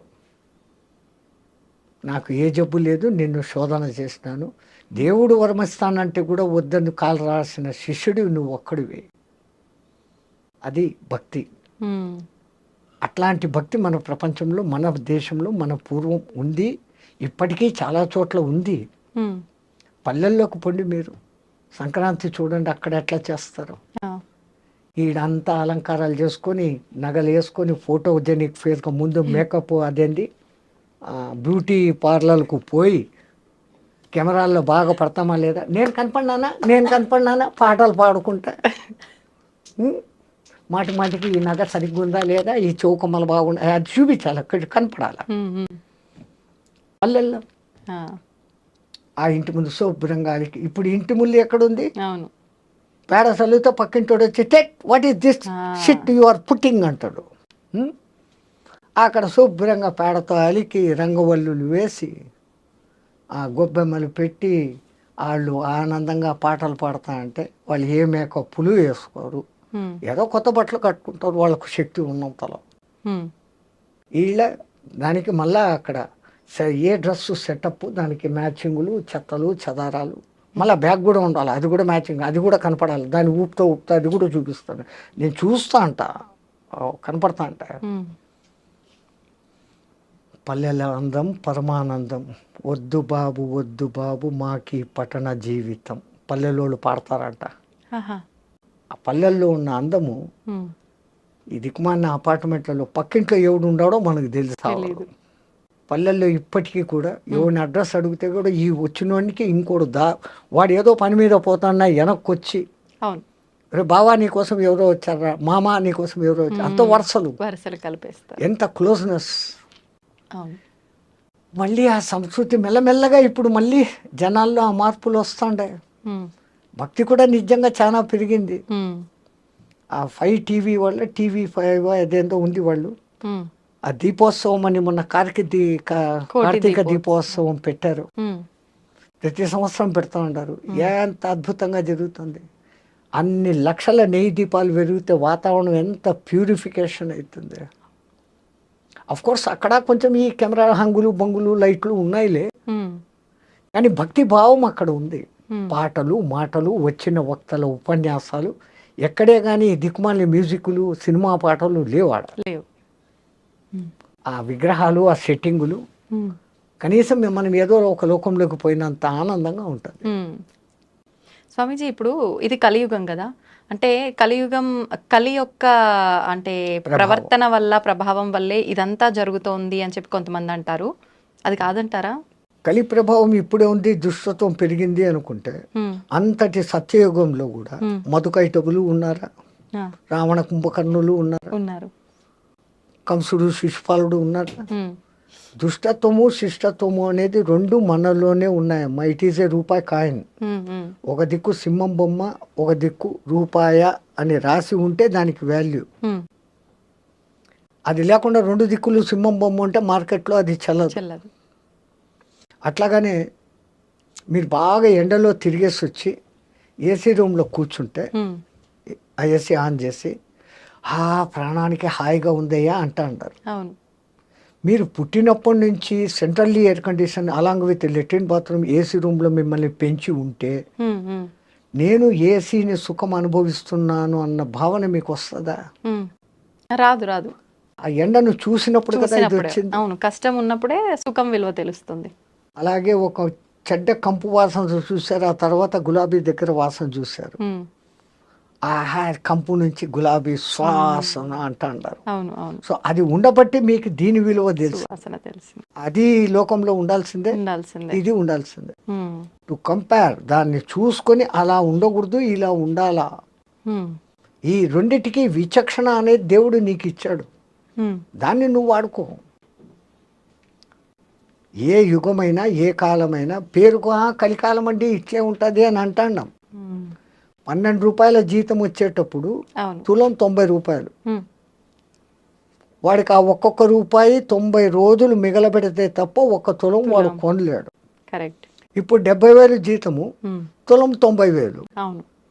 వీడికి అదే తిప్పలు. వీడి 70,000లో కొన్ని కొంప చూసుకోవాలా, 10,000 రెంట్ కట్టుకోవాలి, పెట్రోలు బంకు కార్లు, దీనికే 300 పోతారు. రేట్లు పెరుగుతాండా హో అని ఏడుస్తున్నాం, జీతాలు పెరిగినాయని సంతోషిస్తున్నాం. అప్పటిది ఇప్పటిది రెండు ఒకటే. రూపాయికి 2 చాటాల బియ్యం అప్పుడు వస్తా ఉండేది, ఇప్పుడు ఏమైతుంది? అదే పైలే ముఠ్ఠీ భర్ పైసే లేకర్ జాకర్ थैली भर सब्जी लाते थे, अब थैला पर पैसा जाता है, ముఠ్ఠీ భర్ సబ్జీ నై ఆతా హై అని ఒకడు పాట పడతాడు. మెహంగాయి మెహంగాయి తు కహా సే ఆయి, తుజే తో మౌత్ నా ఆయి. సంచి నిండా డబ్బులు తీసుకుని పోతే పిడికడి నిండా కాయగూరలు రావడం లేదు. ఒకప్పుడు పిడికడకు నువ్వు కాసులు తీసుకొని వెళితే సంచి నిండా కాయగూరలు వచ్చేటి. మెహంగాయి, అధిక ధరలు, నువ్వు ఎక్కడి నుంచి వచ్చావు, నీకు సావు రాదేమే అని పాడతాడు ఒకడు ఒక సినిమాలో. ఆ కవి ఎంత ఊహించి ఎంత అద్భుతంగా రాశాడు. కవి అంటేనే భవిష్యత్తును దర్శించేవాడు. ఆ సినిమా ఎప్పుడో ఇప్పటికి 30-40 ఏళ్ల కింద వచ్చింది. అదే అవునా? ఇప్పుడు అట్లాంటి సినిమాలు లేవు, మంచి సందేశాన్ని ఇచ్చే సినిమాలు లేవు. మంచి సందేశం అన్నారు కాబట్టి స్వామీజీ, ఇప్పుడు ఈ మధ్యకాలంలో మన పురాణాలకు సంబంధించి మహాభారతాలు, ఈ గ్రంథాలకు సంబంధించి చాలా సీరియల్స్ వస్తున్నాయి కదా, అవి చూడడం వల్ల మనకు నిజంగా మంచి జ్ఞానం. సీరియల్ కూడా వక్రించి రాస్తాండారే. ఆ సాయిబాబా కథలని వస్తాండే, సాయిబాబా చరిత్రలో ఎక్కడైనా ఉన్నాయా అవి? అంటే వాళ్ళ ఉద్దేశం మంచిది. సాయిబాబా మహత్తు ఇట్లా కూడా ఉంటుంది అనేసి ఒక్కొక్క ఎపిసోడ్లో చూపిస్తాడు. కానీ శివుని పట్ల చూపించే కొన్ని పురాణాలు ఉంటాయి, వాడి ముఖమే శివుని ముఖం లాగా ఉండదు. ఏందో రావణాసురుడు శివుని కోసం బంగారు భవనం కట్టించాడంట, వీళ్ళు గృహప్రవేశం చేశారంట. అది ఏందది? పురాణాన్ని వక్రిస్తూ తీయకూడదు. అట్లా చేస్తా అంటే గవర్నమెంట్ చర్యలు తీసుకోవాలి. అది తీసుకోవడంలే. ఏమంటే స్వతంత్రం, నా ఇష్టం వచ్చినట్టు నేను చేస్తాను, తీస్తాను. ఈ వ్యవస్థ మారాలమ్మా. దేశం బాగుపడాలంటే కొంచెం దండా ఉఠానా పడేగా. మనవి సనాతన ధర్మం ఇది, దీన్ని వక్రీకరించినోడికి జైలు శిక్ష అని ఏంటి? ఇట్లాంటి చెత్త సినిమాలన్నీ వస్తాయా? హిందూ ధర్మంలో మాత్రమే కొన్ని కోట్ల దేవతలుగా ఆరాధిస్తుంటాం, కానీ భగవంతుడు ఒక్కడే అని కూడా మళ్ళీ చెప్తూ ఉంటారు. ఎందుకు ఇన్ని కోట్ల దేవతలుగా ఆరాధించాలంటారు? రాష్ట్రపతి మనకు సర్వ దేశాధ్యక్షుడు, సర్వ సైన్యాధ్యక్షుడు. వాడు ఒక్కడే పరిపాలిస్తాడా? వాడు ఏం చేస్తాడు? స్టేట్కి ఒక గవర్నర్ను పెడతాడు. ఒక్క గవర్నర్నే స్టేట్ని అంతా చూస్తాడా? ఆ గవర్నర్ ఏం చేస్తాడు, జిల్లాకు ఒక కలెక్టర్ను పెడతాడు.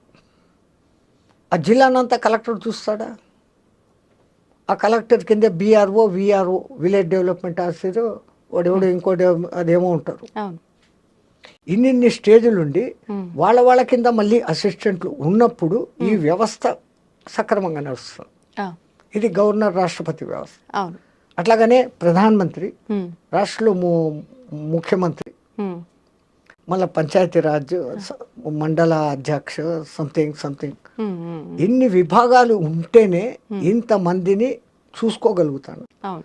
మళ్ళీ దాంట్లో అగ్రికల్చర్ డిపార్ట్మెంట్ చూసుకునేవాడు ఒకడు, ఎలక్ట్రికల్ డిపార్ట్మెంట్ను చూసుకునేవాడు ఒకడు, పౌర సంబంధాలు చూసేవాడు ఒకడు, హోమ్ మినిస్ట్రీ ఒకడు, పోలీస్ డిపార్ట్మెంట్ ఒకడు, వైద్యాధికారి ఒకడు, ఇంతమంది మినిస్టర్లు. వీళ్ళందరూ ఎవరి కింద పనిచేస్తున్నారు? ముఖ్యమంత్రి లేదు ప్రధానమంత్రి. స్టేట్లో వీనికి 60-70 మంది మంత్రులు ఉంటే, సెంట్రల్లో 150-170 మంది ఉంటే తప్ప అన్ని శాఖల సమన్వయం చేయలేరు, జరగట్లేదు. వీళ్ళన్ని మీద కమాండ్ ఆయనదే. అవును. బట్ అన్నిటినీ ఆయన ఒక్కడు చూడలేడు కదా. అలాగా ఆ పరమాత్ముడు ఏకానేకో హమస్మే. నీకు విఘ్నాలు ఉన్నాయి, గణపతిని పూజించుకో. నీకు శుభం కావాలా, శంకరుడు, శుభం చేయించుకోడు శంకరుడు, వాడిని చూసుకో. నీకు శంకలు ఉన్నాయి, ఆ శంకలు తీర్చుకోవాలా, శంకరుణ్ణి ప్రార్థించు. శంకహరుడు, శంకరుడు అంటే కష్టాలు, శంకలు, డౌట్స్ ఓకే. అవి తీర్చేవాడు శంకహరుడు. శంక లేకుండా నిశ్శంక చేసినాడు అంటాడు. సో అట్లాగనే విష్ణు సర్వం వ్యాపించి ఉన్నవాడు. వాళ్ళు అర్థాలతో పెట్టారు. విష్ణు సహస్రనామం దేంతో మొదలవుతుంది? ఆ ఒక్క మొదటి పాదంలోనే విశ్వం విష్ణు వషట్కారో భూత భవ్య భవత్ ప్రభు భూతాత్మ భూతాత్మ అనేసి మొదలవుతాయి. విశ్వం అంటే entire universe along with so many galaxies, crores of galaxies.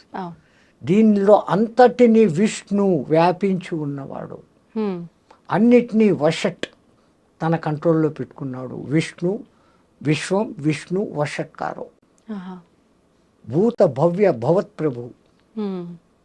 ముందు ఉన్నవాడు, రాబోయేవాడు, ఇప్పుడు ఉన్నవాడు, అంతా నువ్వే. అవి ఒక్క దాంట్లోనే అంతటి అర్థం ఉంది. ఆ మీనింగ్స్ తెలుసుకుంటే ఉన్నది ఒకడే అన్న సంగతి తెలుస్తుంది. అట్లాగనే శాంతాకారం భుజగశయనం పద్మనాభం సురేశం విశ్వాకారం గగన సదృశం మేఘవర్ణం శుభాంగం లక్ష్మీకాంతం కమలనయనం యోగి హృద్యానగమ్యం వందే విష్ణు భవభయహరం సర్వలోకైకనాథం. యోగి హృదయానగమ్యం, ఓది హృదయంలో వానికి గమ్యాన్ని చూపించేవాడు. శాంతాకారం, యూనివర్స్ మొదలు కాకముందు బిగ్ బ్యాంగ్ అని ఈడు ఇంగ్లీష్ వాడు అంటాడే, దానికి ముందు స్థితి ఏంటి? సర్వం శాంతం. ఆ శాంతములో ఒక అలజడి కలిగింది, భుజగ శయనం. అక్కడ సృష్టి ఆరంభమైంది, మూమెంట్ ఆడుతుంది. శాంతాకారం భుజగ శయనం. ఎంతెంత ప్రతి దాని వెనకల అర్థాలు ఉన్నాయి తల్లి. మనోళ్ళు ఊరికే పాడి పొగళ్ళే. నీకు ఆ భావన కలగాల. దీన్ని అంతా నడుపుతున్న శక్తి ఒకటి ఉంది, దాన్ని మనం పరబ్రహ్మం అన్నాం.